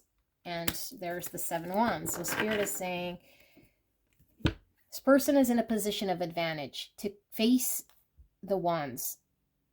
And I think instead of facing the wands with the 10 wands in reverse, they were just told you might as well just give up because it's too heavy for you to carry anyway, so they don't try. But it's like if you even tried to lean towards what emotionally would be happy, you would see the success. And it's more aligned with the spiritual aspect of a calling that you had as a child. And I feel like this would bring a lot of balance to this person's world, and also allow them to have an outlet of expression here that they're suppressing. And so this person might even have like a difficult time even being able to connect with their emotions at times here, because of the fact that like I say, energy is all intertwined here. And so this belief or this shadow could manifest in different ways. Like, why bother? Why try going maybe after the relationship I want? Or like if anything seems too much work because they believe it to be something where they have to take some sort of a risk or invest some sort of an energy, it seems almost too overwhelming. So I don't stand up for myself, or I don't speak my truth. I don't fight for what I believe in or fight for what it is that I want. So I just sort of, I let the world or other people sort of dictate and move me about, rather than take aim or take charge or allow myself to take a risk and say, you know I've created something, or I have this world that might be a pentacle realm, but it's such a small part of my time here on earth. And so the part of me that is tied to spirituality and my calling and my vision of what I would desire to do as a child is really pulling to me. And so I want to experience this. Spirit saying, yeah, you're in a position to win at that you can overtake whatever sort of obstacles come your way, because of the fact that you have so much love and passion towards this thing, and that there is this thing to be created to the world that can only come from the heart space, not from the clinging to the pentacle because it pays my bill. Okay, pile number 2. You know, I'm emotionally unfulfilled, and in my optimal state, I would be completely fulfilled with the 9 cups. And I did, this is all about self. You know, fulfilling self. I did it myself. I was self. This is also like self. Like I was self-reliant to do something myself that I believed in myself, that emotionally spoke to me. And I see a veil. And so I feel like this person is sort of sheltering themselves or stuck behind a veil. And the veil is the mask. That whatever the self-speak is with the 8 swords, of why they can't break out of this mindset. And so they stay sheltered in their pentacle realm, or their lack mindset of inability to let go of some structure to go explore in the mountain, is the mask that they were told they sort of had to be, because everything else would be overwhelming, or that it'd be too much of a risk. Okay, pile number 2, this is your reading. I hope this helped you. I'll see you at the next one. Bye-bye. Pile 2, I almost forgot the oracles, and I knew I'd do that. So if you're still here, let's do your oracles, just to see if there's an added layer here for your reading for pile 2. What's going on with this person's energy? Empathy. I am open to seeing both sides of a situation. So we might be very, very hung up on that matrixy pentacle side, right? And then sort of just shutting down any part of ourselves that might be, yeah, but that's a fun thing, or that's just me saying that I'd enjoy that, but it's not really a career. I can't really make a success out of it. And the Spirit's saying, see both sides. Allow yourself to allow that energy to come through you. Don't silence it. It's coming through you for a reason. There's some purpose that you're to fulfill, but we're stifling that voice, or that ability to even create. Freedom. I possess the power and the free will to create my own happiness. Exactly. You'll feel more free. You'll be emotionally fulfilled. I feel like it's going to be very, very liberating for you to align yourself with something that emotionally does make you happy. Yeah, happiness. I'm aware that being happy means I am on the right path. So we're not happy doing the 9 to 5. We're not happy being the lawyer, the doctor, the janitor, the whatever it was that we are paying our bill right now, because we were told that the other way is too hard or too difficult, or just to give up on it because I don't have the schooling or the understanding of it. It's like, no.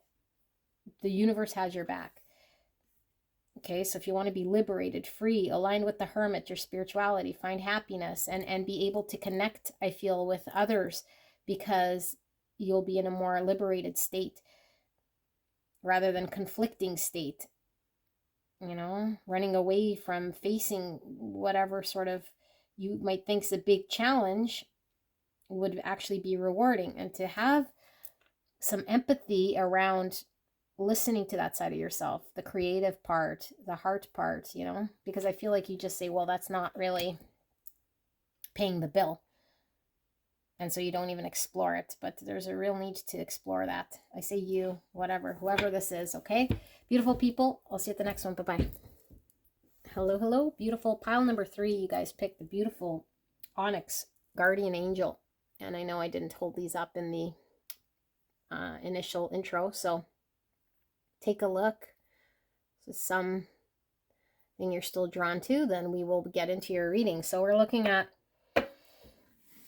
either your energy or an energy of someone around you, whatever pulls through here, whatever you're pulled to understand how this person is showing up in the world, or in this connection, or yeah, just their outside energy. And then we'll look at, so this will be their outside energy, and then we'll look at what it is that they're not wanting to show to the world. So something they might be holding to themselves that they're conscious of, or just how understand themselves to be, but maybe not allowing themselves to show it, so they're repressing. And then we'll look at the subconscious, things that they're unaware of in their shadow, maybe why this action is sort of really being displayed, but they're not quite aware of.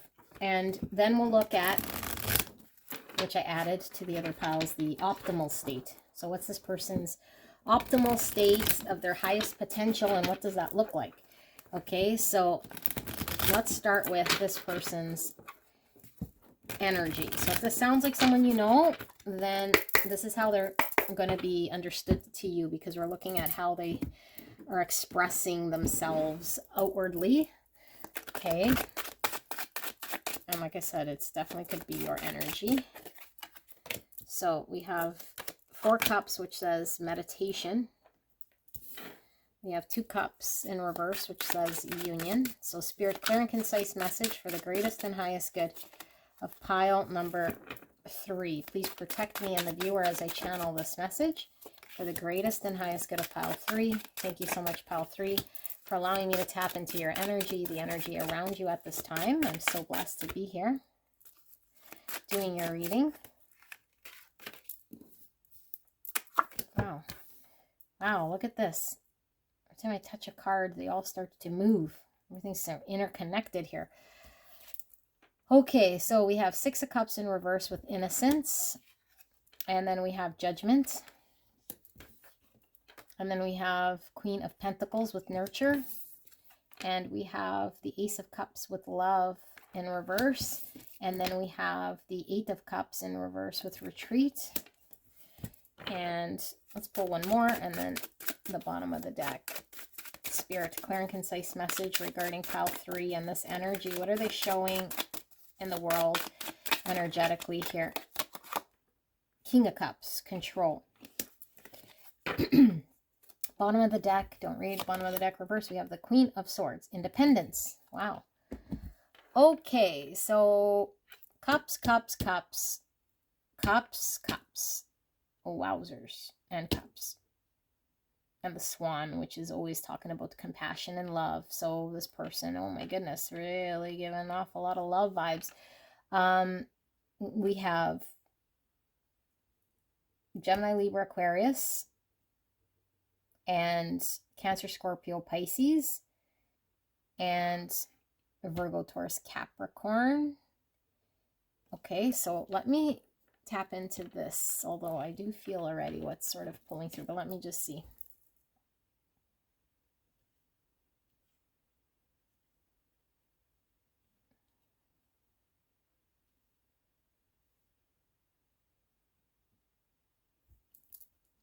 Under the Queen of Swords, we have the Knight of Swords in reverse. It says authority. So the Queen and the King of Swords could be divine counterparts here. Okay, so this person, I do feel it's potentially you, but I don't know. You'll know. I do feel it's like a divine feminine energy, and I feel like this, I will read it as though it's you, okay? I don't know. How do I read this, Spirit? What's going to make the most sense? I don't know. I'm just going to start reading. This energy is someone here who I feel is learning about independence.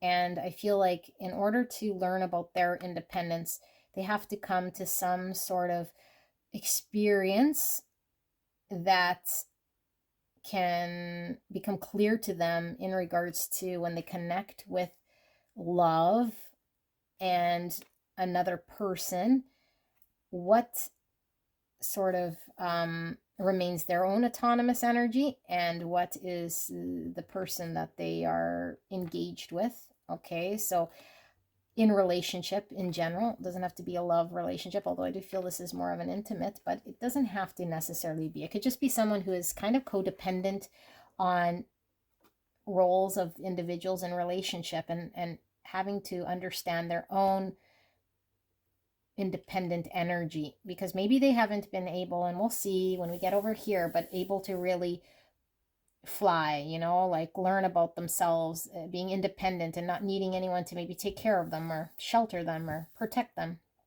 or be free to let their inner child kind of go wild.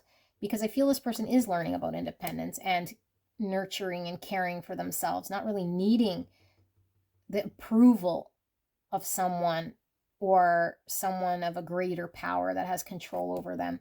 So they might have been in relationships with people who might have tried to control them or dictate, or like,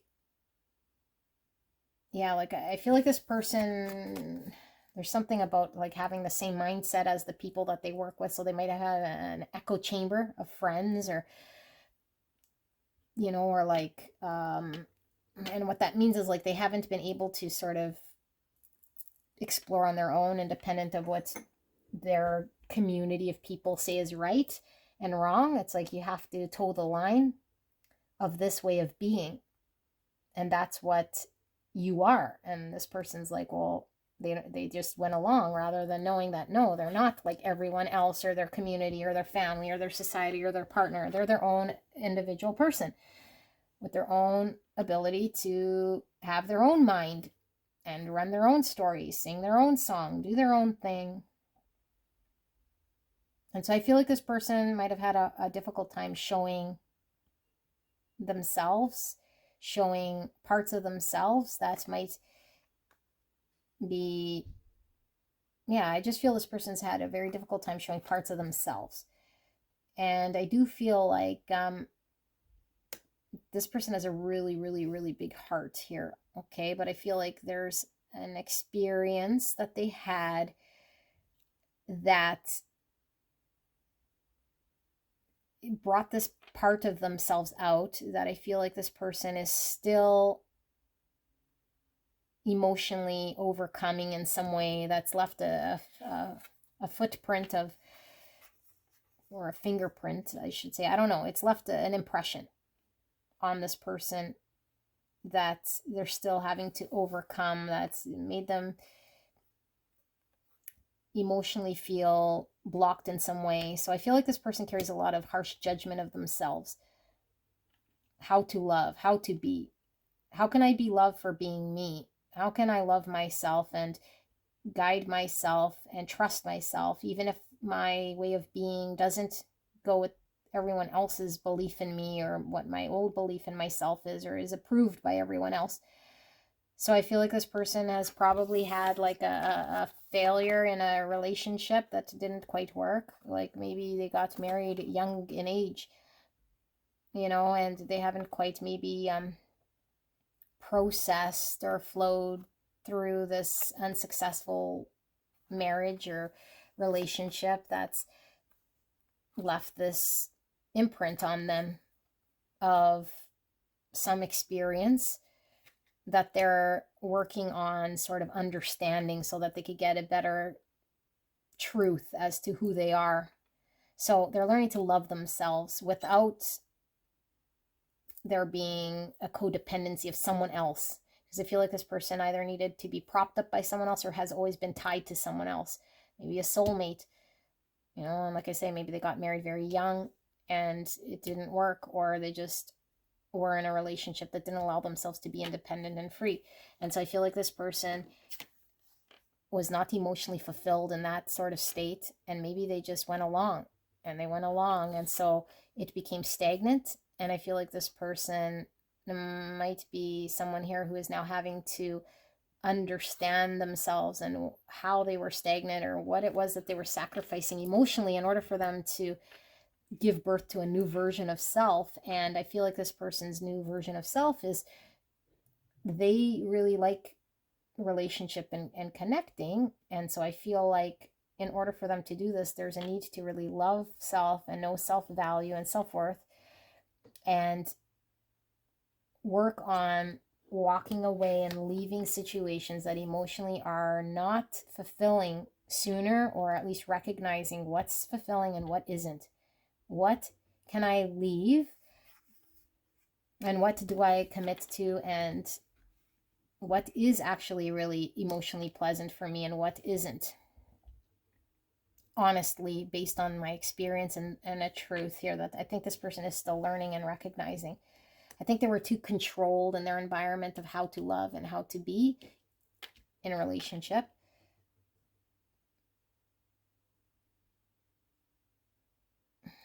There might be someone in this person's life, maybe, you know, that's reflecting back to them right now this lesson of self-love and self-worth, self-reliance, self-independence, to nurture themselves, to not be in some sort of relationship because it checks off some box or does something, or is you know, like in the approval of something, rather than to engage because of love. So they might be loved by someone here who might emotionally speak to this person in some way, or give them love for who they are, you know, who they independently are, not necessarily who they have been, I don't know, been for some time, that's kept them stuck in something that's been emotionally not fulfilling. I feel like this person's a little bit lonely, if I gotta be honest here, because I feel like this lesson is something that might be taking some time here for this person to really discover themselves and get to know themselves and be independent of situations that had them held into it for quite some time. And so now it's like I'm independent, or I'm free, or I'm reflecting with the meditation and the judgment on that situation of the past. So I don't know that this person fully processed or mourned the past that wasn't fulfilling for them, the thing that stifled their self-expression or the self-love that they could do and generate. And so I feel like this person's being guided towards this sort of thing that's happening so that they can start to peel back the layers and really get to know themselves, you know, and maybe say no more often to certain things, because maybe this person was very agreeable and just kind of went with whatever was being shown to them. Or let's see now, what are they sort of hiding from the world, or keeping to themselves, or not allowing themselves to express to people that are around them, or to you, if this isn't your energy already. For pile number, ooh, this card went sliding. Page of Cups in reverse. Yeah, this is like this person's inability to trust themselves, to follow their heart rather than a set of rules or a set of way of being because it's acceptable and approved. With the Page of Cups. Okay, so we have the Knight of Pentacles and we have the 9 Wands in reverse.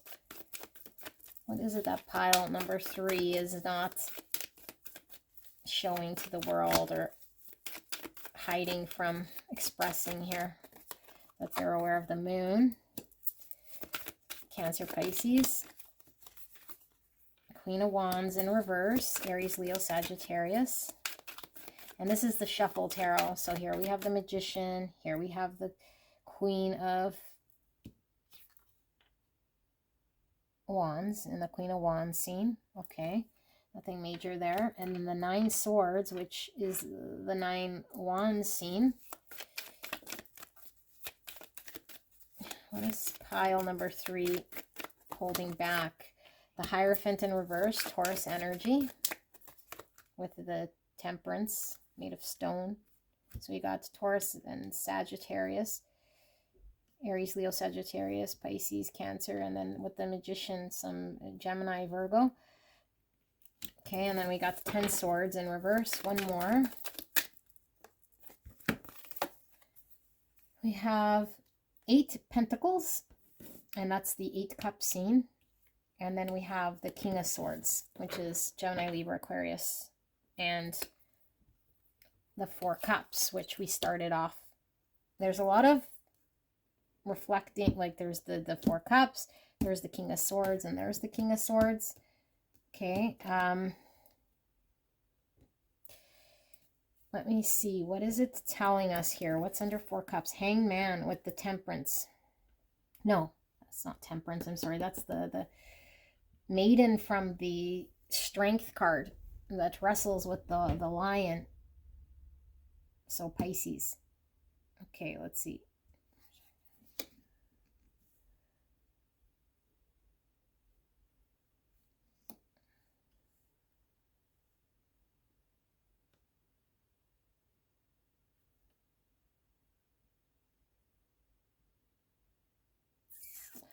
I feel like this person might have someone in their world right now that doesn't see eye to eye with them, or could be somebody very calculating or strategically cold, that doesn't really maybe give love to this person in some way. So maybe they just connect in a way here that is through some formal understanding. But I feel it's cold, and I feel like this person is being called to make a scary decision or choice to leave a situation that's emotionally unpleasant.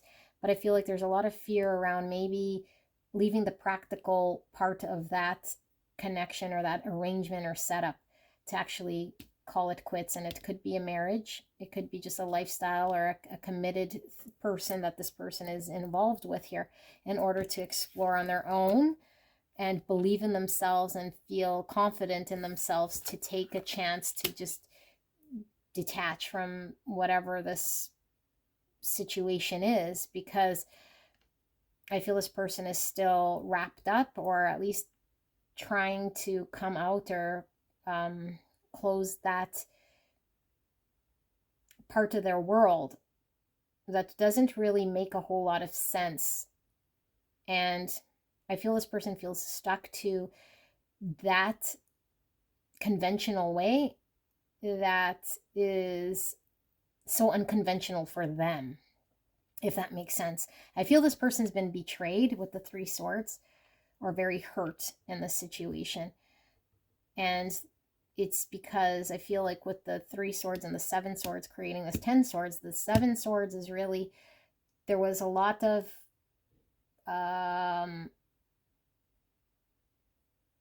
untruths about a situation that needed to be spoken, like this person's independence, their true colors, like, so maybe they were suppressed, or maybe there was an untruth that was being lived out that created a lot of pain, rather than an embracing of some understanding, you know. And so I think there were things that were very fixed in its way, or that's built over time, until I feel there's this need to walk away, but we've already created some very fixed structure, pentacle realm. And so now maybe to split finances, or to take practical action to leave, would require courage and me trusting in my own manifestations. But I fear this. Maybe I fear the repercussions of some authority figure, like, or this King of Swords in my world. And so I'm sort of giving up, or I'm too anxious to make that change, because I don't really see how I could make that change, or see the power I have in the manifestation that I could create. And so I feel like this person is choosing maybe the pentacle over the heart right now. It's practical, or it's consistently coming in, or I can see the pentacle, but it's like, but I shut down maybe the heart, which is, you know, like if I'm in a setup situation that pays my bills, but I have, I don't know, like I said, I felt there was a King of Cups here, and I feel there's a King of Swords. So this person could be stuck in a third party type situation, where they're needing to say, do I pick the person I love here, or do I pick the person here who, I don't know, pays my bills? Like, I don't know, that's kind of how it's coming through, you know, or the practical person that makes sense,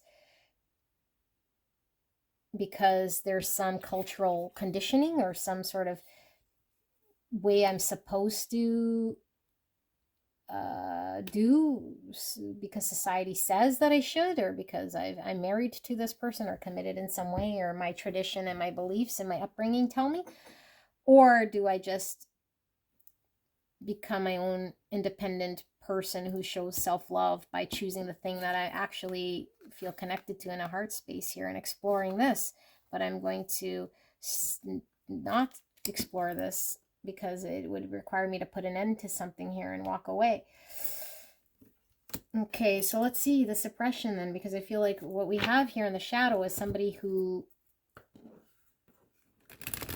is not choosing love, and choosing something because they either feel like they're not worthy of being loved, so there's a sabotage in that way, because they're really committing to or thinking that they need someone to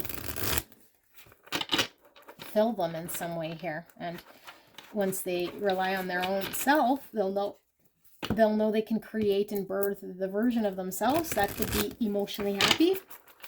And maybe they're too clingy to what people can do or should do in their world, rather than trust themselves and their own ability to manifest happiness for themselves, which comes from the heart. But let's see. So Spirit, clear and concise message for the greatest and highest good of beautiful pile number 3. When it comes to the subconscious, what this person is not seeing or understanding because it is deep within.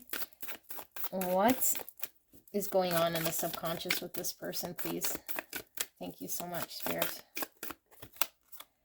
The Devil in reverse, Capricorn energy. 5 of Cups. 10 of Pentacles. Wow, this will make me cry. King of Pentacles, so the Tower. Oh my gosh, you guys, I think I'm gonna cry. We have Virgo, Taurus, Capricorn. Heavy Capricorn energy. Death, Scorpio in reverse. The High Priestess in reverse, Pisces. And then bottom of the deck, we have the Page of Pentacles and then the King of Swords in reverse. Oh my goodness, this is very clear. So this person, which I do feel is divine feminine, but it doesn't mean gender, just more energy. I feel this person is in a situation that they've seen as a child and they're reproducing an uncold partner, a partner that makes sense on paper, a partner that I'm sort of chained to in some way. I'm very unhappy, but it pays the bills or creates the stability and the structure. And so this person pays the bills and has a good job and is a good member of society and checks the box. And if I were to leave or divorce or separate or rupture the structure, then I don't know what my future would hold here. And it would require me to like release some part of myself here that I still am hanging on to or haven't yet fully been able to transition out of my shadow to be seen in a way to transmute this belief that I have to be unhappy or stay in situations emotionally unhappy just because of some structured thing. Because if I were to detach or move out of that or allow things to go towards my emotional self, I don't know what would happen to me. Like, could I establish myself financially? Am I capable enough of being an independent person here that could be on their own? I've always been looked after or taken care of or supported in the world because I've not created my own way of getting through the world. And so I don't see myself how I'd see myself achieving stability in a material way of a home and maybe a job where I could self-sustain. And so I put up with this situation that is emotionally not keeping me happy at all, because this is sort of what I witnessed my parent do in some way, or what I understood or was culturally conditioned to believe. You stay if it helps you to make something of yourself, rather than you leave because emotionally it doesn't make sense for your story. And I'd have to just hang on to things that make me unhappy and situations that, even if it's tired, even if it's dead, even if it needs to be changed, I'll stick to it with conviction rather than letting it fall apart, rather than letting it sort of shift here. Even if it's unhealthy, it's like I have a codependency on how people can provide to me or how I engage in a relationship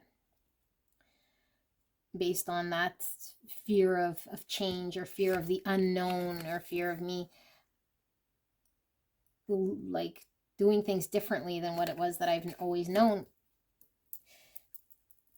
because my parent might have been unhappy with my other parent, you know, and stuck it out. And so instead of releasing unhealthy things, which would be a connection that's unhealthy and maybe not emotionally loving, because they stayed together to pay the bill. And so I'm doing the same thing here, because I wouldn't know if I were to change it up and do that would be the right thing for me to do. I might be completely upside down in my world, incapable of paying my bills and lost, and like just my whole world would be something that's out of control or shocking in a way that I don't even know. I wouldn't really even understand potentially. Like I'm still a child when it comes to building my own independence of self to be out in the world. It's almost like a teenager here going out into the world. I don't know that I'd be successful or that I'd have the right credit or job or support financially. Three of Wands, you have to expand myself, to learn about myself and my own freedom and independence, to go wander on my own. And my shadow, this is what is there. So there's a heavy belief here that's don't rock the boat. Don't do what your heart wants to do, and do more what makes sense on paper. So let's see, what's the optimal state here then for this person, Spirit? Optimal state, ideal state here, this person, if they were to resolve whatever this is, what would be this optimal state? Clear and concise message for the greatest and highest good of beautiful pile number 3.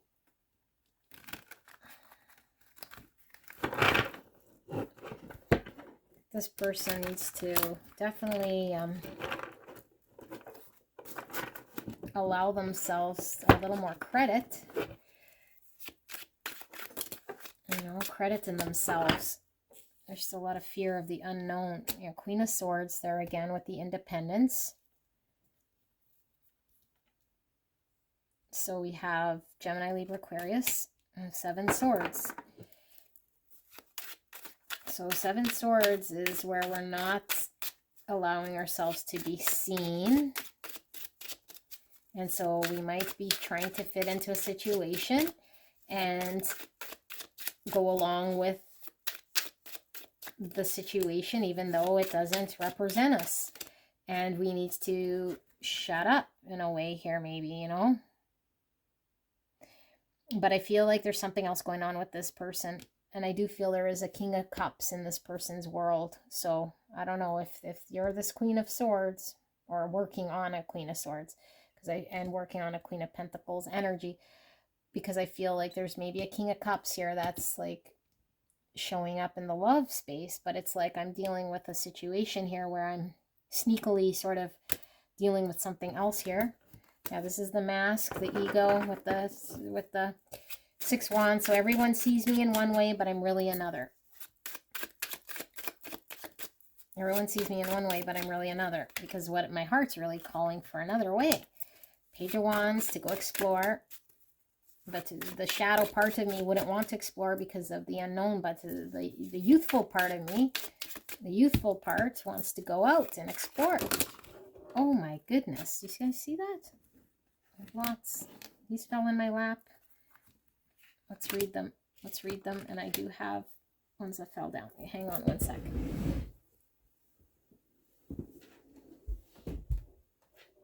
No. Okay. Interesting. I felt weird. I thought I felt cards falling on the floor, and there's none there.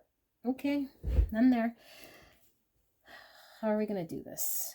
Let's do this. 5 of Cups in reverse. This is like, because in the shadow we saw 5 cups, 5 cups in reverse, 8 wands in reverse, Ace of Wands, the King of Wands, and the 9 swords. So we have Aries, Leo, Sagittarius. And then we have the Empress in reverse and the King of Cups, again, coming out. And so Empress is Taurus and Libra. It is Divine Feminine, and here are the King of Cups, Cancer, Scorpio, Pisces, and bottom of the deck is the Pentacle, Ace of Pentacle, and then the 8 Cups in reverse. Okay, so ideal state. This queen who's learning about self-love and self-value. I feel there's a King of Cups here. Whether he's manifested or not is irrelevant. There's someone who can give this beautiful queen love. And she might already know who this is, or she might not. But the minute she deals with what she's not walking away from, which is emotional unsatisfaction in a situation because she's telling herself she has to stay there, she's unloving to herself. She's not letting herself be loved and give love and flow and showing herself the love she needs in order to say, I am worthy of being loved, and not just staying in situations that aren't fulfilling, emotionally fulfilling. This is how she's going to manifest the future for herself. I think she's scared to manifest the future and start from Pentacle. There's a lot of anxiety around this, but Spirit is saying there's a need to trust in the ability here to go after her passion, and that she can create this future. She has to be pulled by a desire here to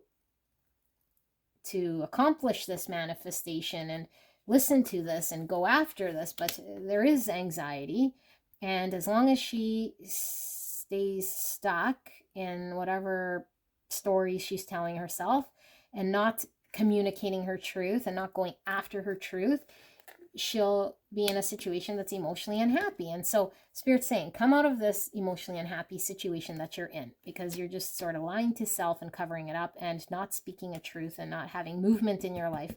The movement in your life has to be listening to your passion, going after what is going to give you love. And the minute you do this, you're going to welcome a mature person, okay, that can give you love and feel deeply for you. And there we could create the new beginning that will start with the Pentacles, and the Pentacles will come. And so starting over with the Pentacles is okay. We don't have to fear starting over with the Pentacle, but the new beginning would require this manifestation to happen in a way where we have to deal with walking away from what doesn't emotionally fulfill us, to go after our dream with the Star, Aquarius. Or vision or hope of what we want. I think this queen wants a future happiness, emotional fulfillment, wants to be loved, you know, but she has to show herself love by choosing that. She can't just stay in a situation that's not happy, hoping, you know, that things would change or that this person would somehow show up with love. And so there's anxiety around making moves, you know, confidence in self to make it happen in her world, because she doesn't believe in herself. She doesn't love herself. She doesn't support her own independence enough to commit herself to that and allow herself to break out of a situation that's stuck, you know. So she might have to be a little more Queen of Swords, speak her mind, take action on what she understands already, because she already knows that she's keeping something to herself, like that she wants more love, or that she's just placating a situation here, or that she's wearing some sort of facade so she can be accepted and things can flow smooth and keep everyone sort of happy and keep the peace.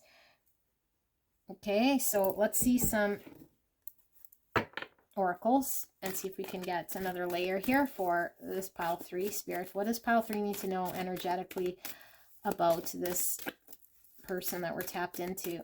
What sort of messages are coming through here? Thank you so much. Health. I will honor the physical vessel that enshrines my soul. So are we just dealing with the Pentacle and we're silencing the emotions? That's completely not healthy, because we need to be emotionally fulfilled so that we can create the world that we want. But I feel like there's a great imbalance and a heaviness put on one area at the expense of another area of the cups, the love. So it's like a loveless marriage or something. Judgments. I understand that everyone has their own unique path and challenges. I feel like this person also doesn't want to be judged, because in the shadow it was like my parents were able to stay together, or what I understand is people stay together because of Pentacles. And I don't want to be seen as someone who failed or wasn't successful in my marriage or didn't have success financially. So there's a lot of judgment on self and how I would appear, how this would, freedom. But at the end of the day, this person is worthy of being free. I possess the power and the free will to create my own happiness. My own happiness. So I think this person really depends on some form of masculine that's going to be providing some, that is providing some sort of structure in her world at the expense of her being loved and being shown love and trusting herself. So she doesn't feel free and liberated. And there's a lot of judgment on herself if she does go, or if she does commit to the health of her emotions and the health of her own freedom and the health of her own ability to be loved and give love and express that part of her, her own individuality, her real self, not the self that's, I don't know, reliving her parents' relationship or a past relationship that she had, but there's some childhood thing there that keeps her in this state, you know. So something that's not working in her world. All right, beautiful people, this is pile 3. I'll see you at the next one. Bye-bye. Hello, pile number 4. You guys picked the piece of malachite, and I don't think I held these up for the options, so take a look at that. If you're still drawn to this, then this will be your pile. We're looking at either your energy or energy of someone around you, whatever pulls through, and we're looking at how this person is showing up, okay, in the energy to the world, what they're outputting and what's seen. And then we'll take a look at what they're kind of hiding or keeping to themselves that they consciously know, maybe something they don't want others to see about them, or a layer like that. And then under that, we'll look at the subconscious, something they're not seeing or understanding as to what's driving these actions deep in their subconscious. And then what we added to this reading is the optimal state, okay, the gold state of this person and their full potential. What would that look like? Okay, so this could be you, this could be someone around you. Don't force it to fit, okay? Clear and concise message, Spirit, for the greatest and highest good of pile number 4, Spirit.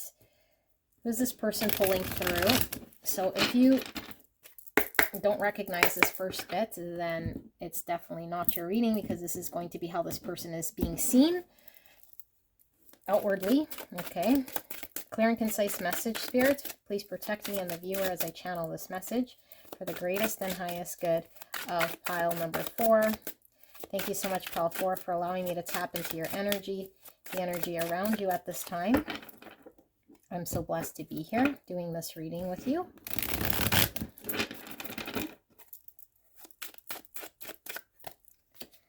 So we have the Empress in reverse, Taurus energy. We have the King of Swords, which is Gemini, Libra, Aquarius.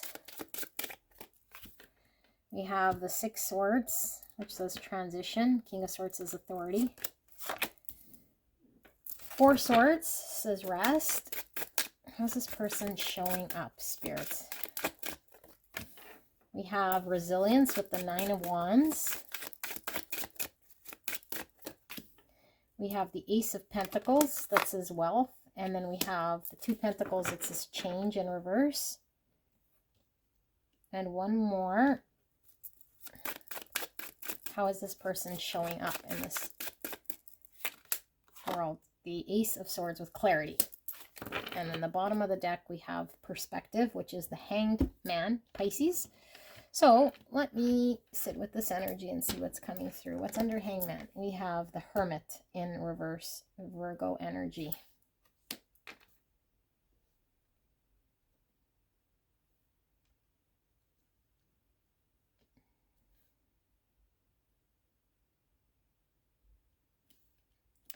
Interesting, because this kind of feels similar to pile 3, except a more evolved version. So hopefully 3 comes over here to see maybe a future state is kind of how I'm seeing this, but it doesn't necessarily have to be. It could be a flip energy dealing with the same, because there was quite a bit of personalities coming through there. So you or a person, doesn't matter. But the energy I'm reading is someone here who is working with the divine, I feel here, in order to see things differently than how they have in the past. Because I think how they have in the past might be something very removed from what actually is true to them. But in order for them to engage in the world with what is true to them, they must go within. They might have to uncover what that is. And in order to uncover what it is, they might be sort of going through a period of reflecting and trying to uncover what this looks like in order for them to get in line with what that could be, so they could take action on a truth of who they truly are and get more pointed and direct towards a future thing that they should be doing for themselves. Because I feel like this person is in an energy maybe of having an imbalance when it comes to being able to receive the appreciation or the love that they deserve. So they could be somebody here who's always been sort of giving to others or putting themselves last, or yeah, that's sort of an energy. So it's all about self-love, healthy boundaries, and seeing things in a way here that will allow this person the freedom to make more balance. So I feel like this person is in a situation potentially with someone who they might be moving away from slowly, because maybe this individual is, I don't know, it's a King of Swords energy. I'm not really picking up too much here yet. We'll see what comes through. But it's like this person, yeah, maybe this person feels like the King of Swords is too cold or too much in the mind, where there's something missing when it comes to love, when it comes to emotions and compassion and being able to give and receive in a balanced way that's healthy, that's reflective of what this person deserves. And so I feel this person's kind of moving out of this and reflecting, maybe taking some time or a pause, a break from a King of Swords. But I feel like this person is fighting for their own,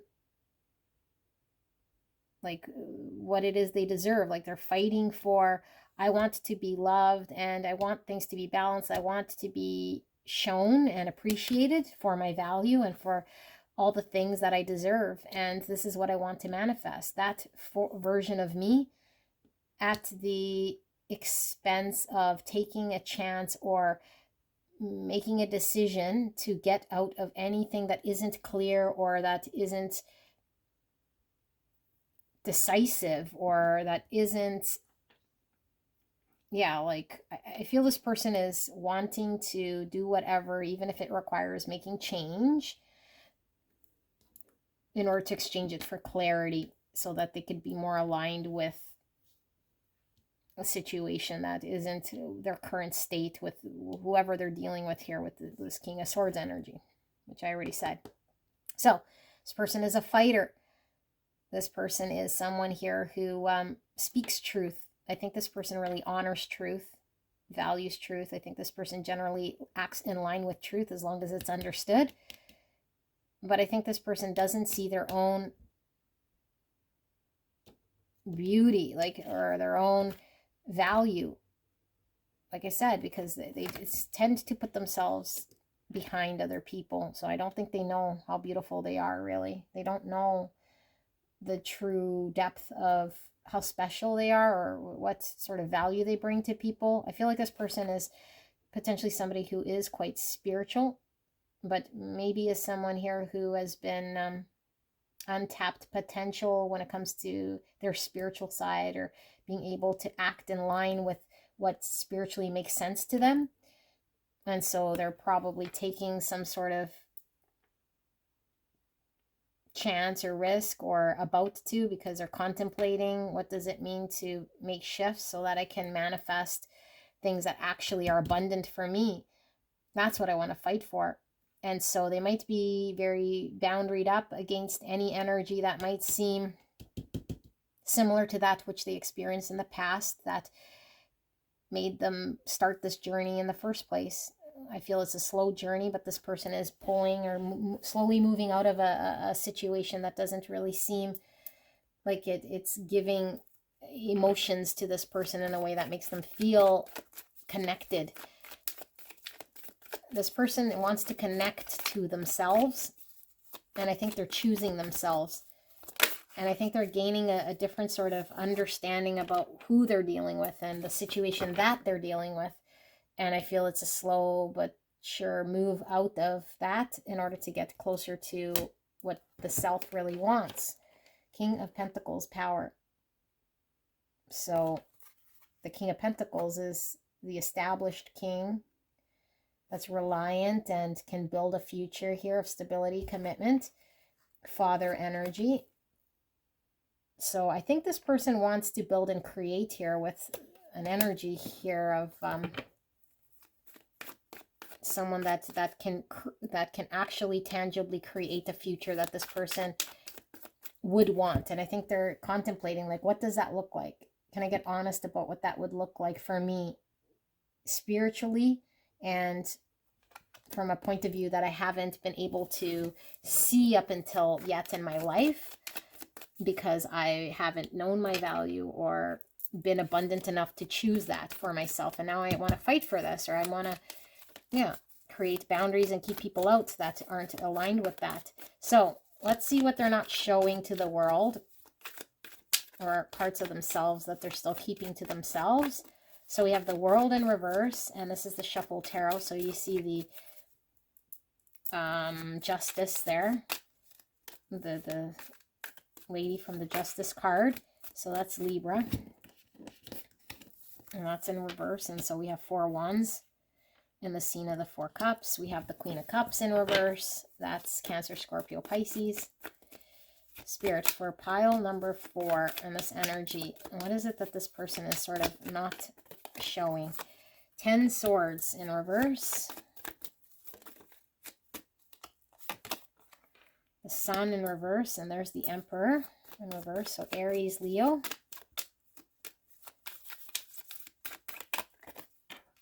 And we have the Squirrel of Swords, and that's special in this deck. Squirrel of Swords is in this one. It's like showing an appreciation. Yeah, like valuing something or someone. I think it's an ideal version of themselves or something like this. Let's see. What do we have? The Page of Cups in reverse and the Devil, which is the Hierophant here in the reverse. I do feel there's one more. And then we'll see what's at the bottom of the deck. One more, Spirit. So Capricorn, Taurus, and there we have the 8 Swords. And that's the 8 Wands scene. And then bottom of the deck we have the King of Squirrels. And look, it looks like he's on vacation. Lap of luxury. And there we have the 4 Cups. Okay. Let me see what's this person not saying or sharing. Let's see. Okay, make sure I'm in frame. Yeah, there's a lot of like the 4 Cups here is really in the 4 Swords scene, which was here. This is rest. Perspective. Hangman is a period of sort of limbo. This looks like vacation, checked out in some way.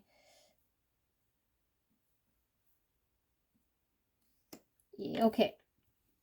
Beautiful people. What they're not showing right now to the world is that they're actually really removed, you know, and maybe a little bit was seen here, but really how much they really are checked out, because I feel this person is checked out in order to close out a major cycle. It's been potentially very draining on this person.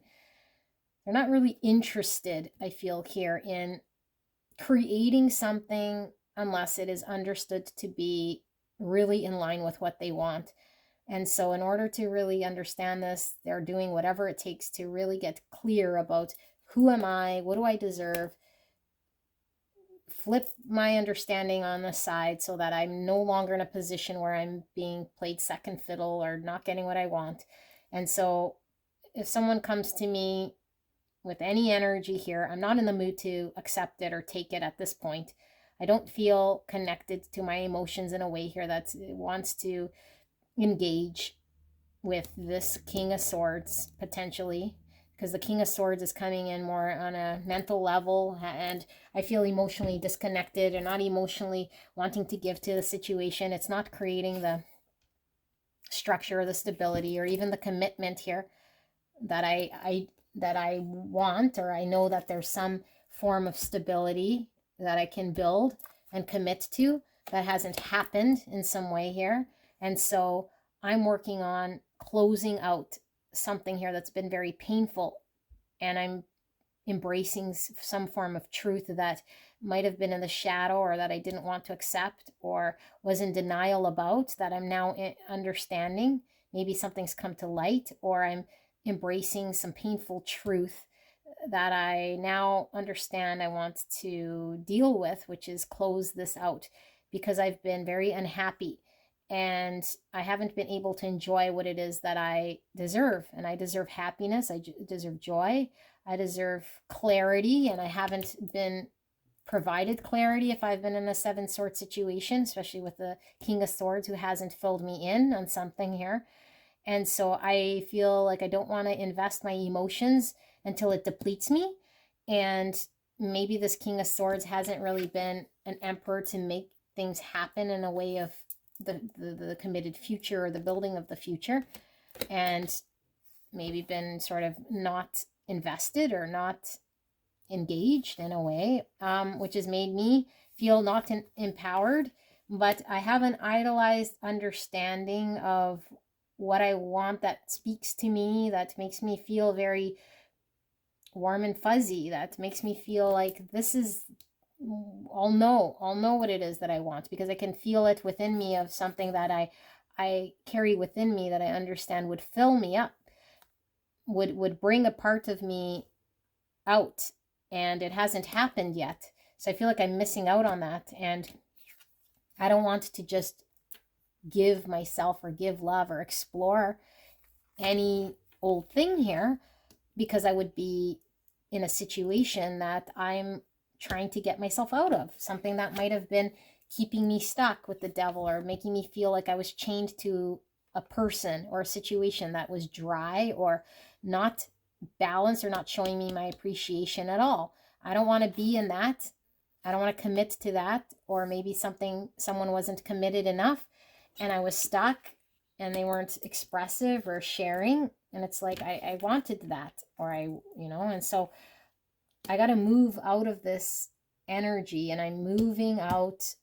And there's something about the mindset that now I'm embracing that frees me, although maybe at one point I was stuck with an understanding of a limitation, which was that I deserved less than what I actually deserved, or I had to stay in something here that wasn't fulfilling and wasn't very clear to me, and someone who wasn't committing or stepping up here, and so I shortchanged myself. But now I'm taking that understanding, I'm trying to close this out and embrace what it is that I've been dealt, so I can move forward. And so I might be just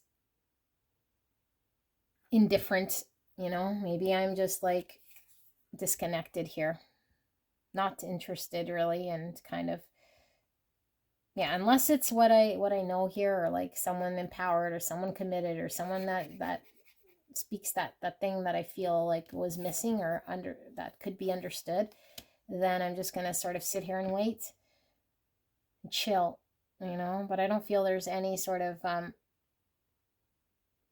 anxiety or pain, because I feel like this person did go through pain. I think there was a lot of pain in accepting some truth and coming out of a mindset that had them stuck, or a situation where they felt very stuck because they understood something until they saw the light or accepted a truth, and then they had to deal with the pain, which I feel this person has been slowly moving out and processing here, although I do feel like now they're sort of, I had to go through something difficult, and I didn't quite get what I wanted, or I don't have what I want just yet, but when it comes around, maybe it will, maybe it won't. But right now I'm not going to break myself here or do anything other than just like, that's what this person's energy is giving off here. Okay, so let's look at their subconscious. Curious to see this person's subconscious energy. So this is something that's unknown to them, and why maybe it drove some of this non-deserving energy, or I don't know, because it feels like this person's amidst a transition from an unpleasant situation that's been unclear or uncommitted, or didn't have a long-term vision. And so this person is really sort of giving off the energy that I want happiness in a way that I understand. And if it's not here, then I'm okay with churning out away from that or ending that so that I could be free and break forward. So, spirits, what is in this person's shadow? And we have the 3 of Pentacles in reverse, the 9 of Wands in reverse. What is in pile 4's shadow? 7 Pentacles in reverse. Interesting. 7 Pentacles in reverse and the 9 of Wands in reverse is the same thing. It's like a give up energy.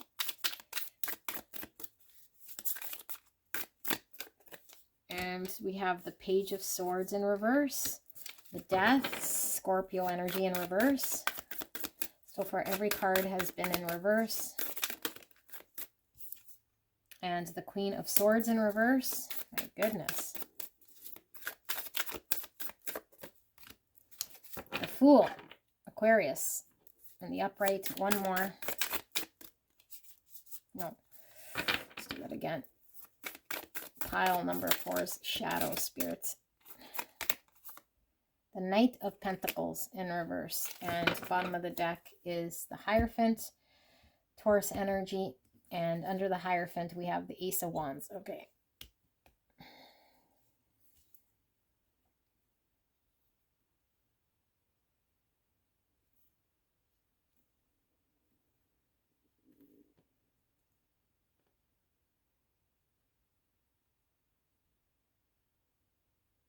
So this person is quite cynical, I find here, because their experience in the past has been people don't really work with me or haven't been able to be successful in working with me in a way that could accomplish things together. So maybe this person hasn't found and hasn't been able to find people in their world that could carry the same weight or contribute or want to work together. So there's this, I don't even want to work with people, or even, yeah, I don't want to work with people because I don't understand how to work well with people here. That would require me to change certain things, and I'm sort of fixed in some way here of being that isn't quite clear on how to maybe adapt or to engage with people for situations that could potentially be successful. And I feel like this person, there's a few things coming through. It's like, in order to keep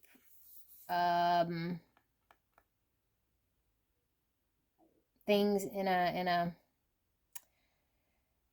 there's so much energy coming through. How am I going to read this? So definitely this person's upbringing, okay? I feel like there's an understanding of an upbringing here that is a very clean version of an understanding that they have that stifled their ability to allow themselves to sort of roam around and explore and, you know, and maybe see who they can work with and who they can't, what works and what doesn't. It's like they just sort of didn't get the chance or gave up in exploring or doing anything other than just not experiencing that. And so there's a part of this person that doesn't really understand a part of themselves and how much value potentially that they do have or could bring. But there's an understanding that maybe I'm not capable of working with another that's going to have my value be shown. So I'd rather just sort of do it by myself. Or yeah, like this person definitely doesn't see their value, especially when it comes to creating with other people. I think they see themselves as the person maybe who isn't the contributor. And so maybe they were told that, I don't know, whatever they were told, but whatever they were told, they started to believe. And so then they don't even just maybe try to even engage with people in a way. So I feel like this person likes to do things their way, and they think they're very different and unique in some way, where other people have a hard time following along or working with them so that they could get along and agree on a level that could be successful to create something. And so this person's like, it never really ends up being something I could be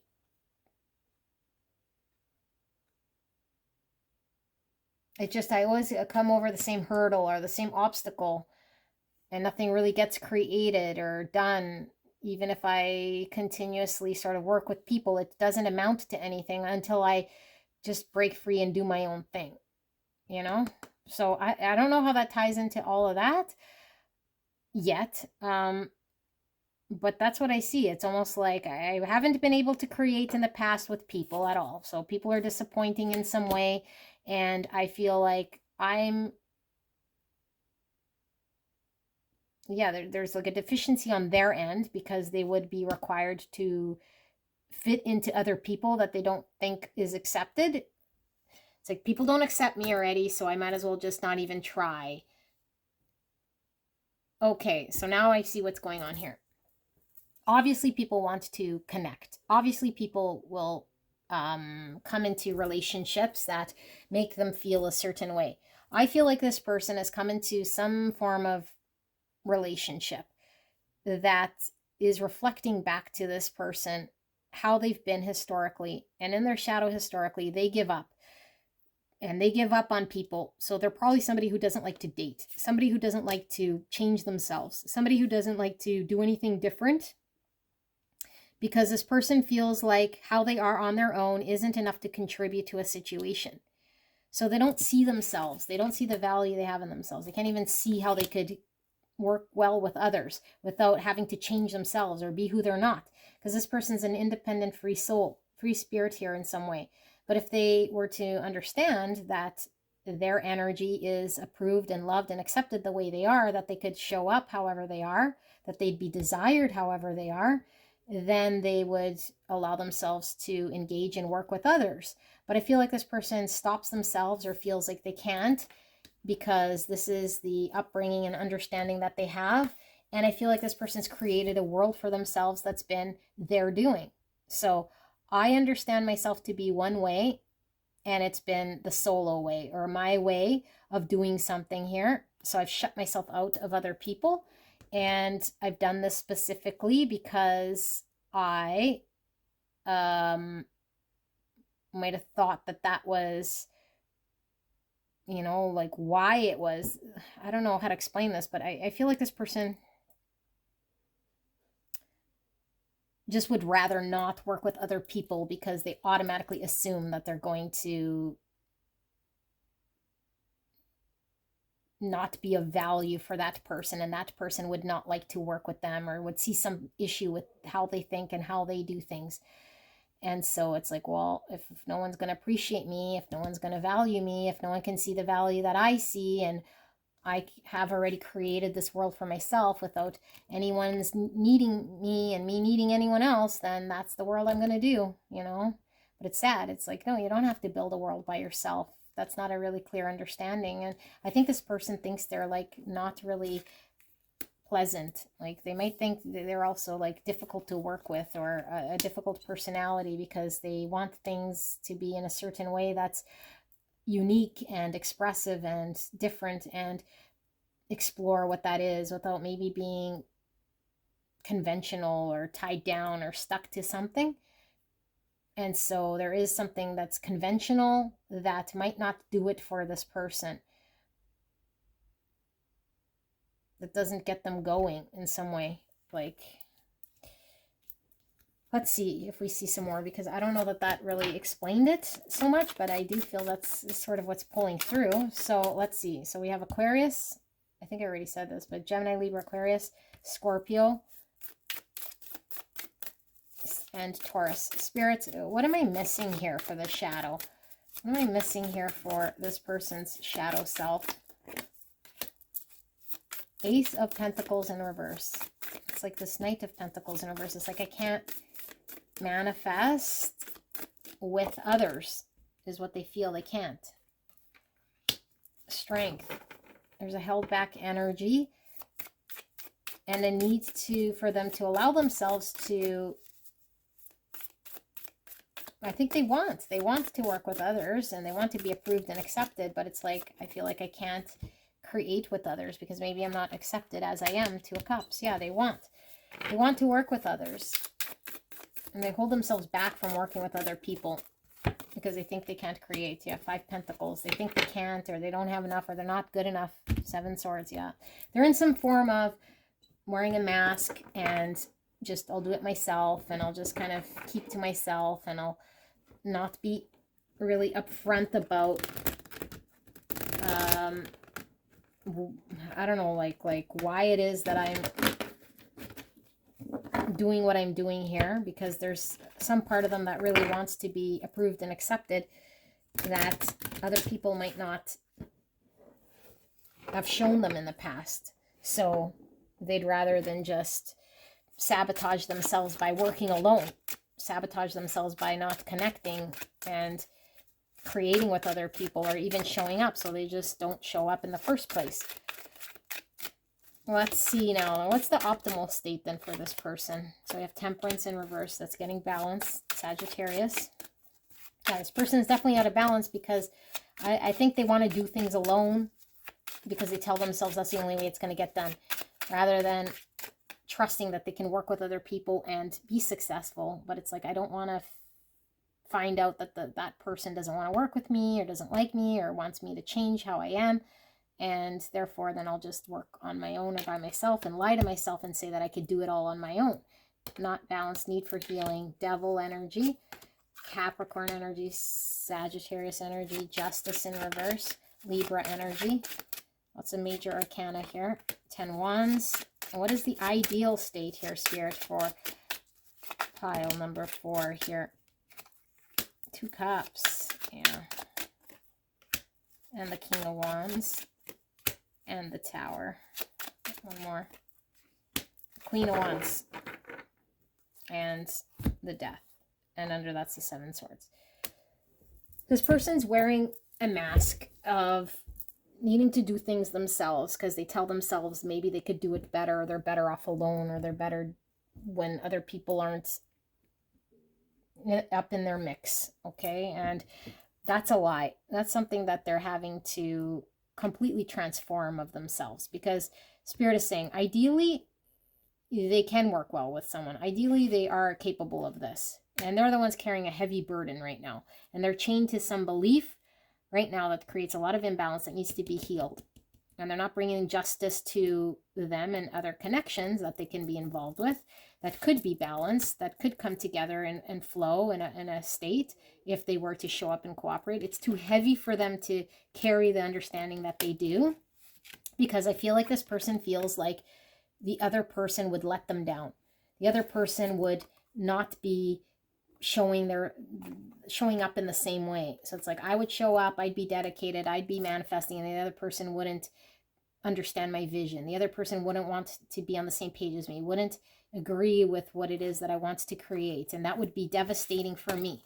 That would be something that would come in between us. So I don't even want to try to change anyone's mind. I don't even want to try to come to the same page or work with someone or show up to someone to try to collaborate or compromise or do anything, because I'd be exposed to being disappointed or exposed to something that might not work up anyway, because most people, what I've experienced here is they don't want to work with me. They don't understand my vision. They can't keep up with me. It falls apart anyway. I carry them on my back. They're a big weight for me to carry, and I'm tired, and I just want to be kind of on my own, not dealing with all this stress and all of the burdens of other people who latch onto me or who bring me down or make me sort of a part of their codependency, which is they need me to survive, or they need me to carry them, or they need me to build them up or complete the project or do all the work for them. And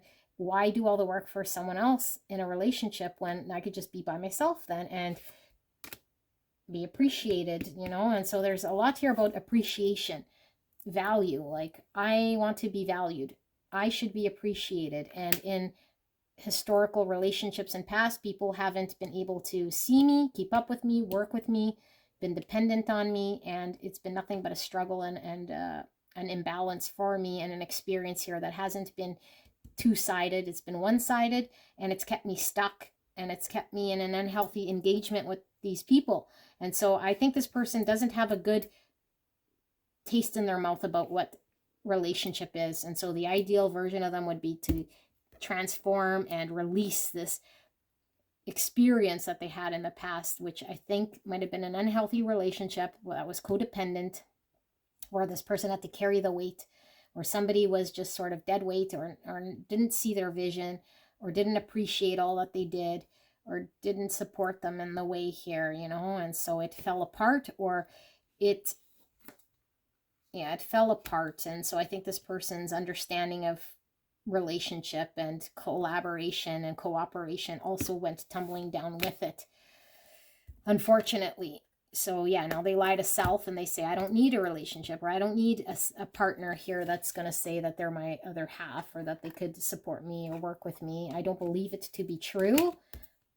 I only sort of understand what I experience, and what I experience is I have to sort of do things on my own without involving other people here in order to execute or become successful at something here if I want outcome. Okay, so let's take a look at these oracle cards. That's sad, because I feel like this person, I don't know, could create certain things with other individuals once they heal that part, that belief of self. So let's pull some oracle cards and see what is it that Spirit wants to talk about for pile number 4 and this energy.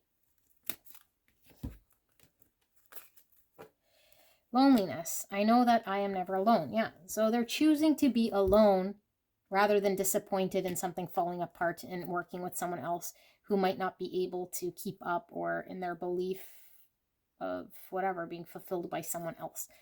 Purpose. I know what I am here to do.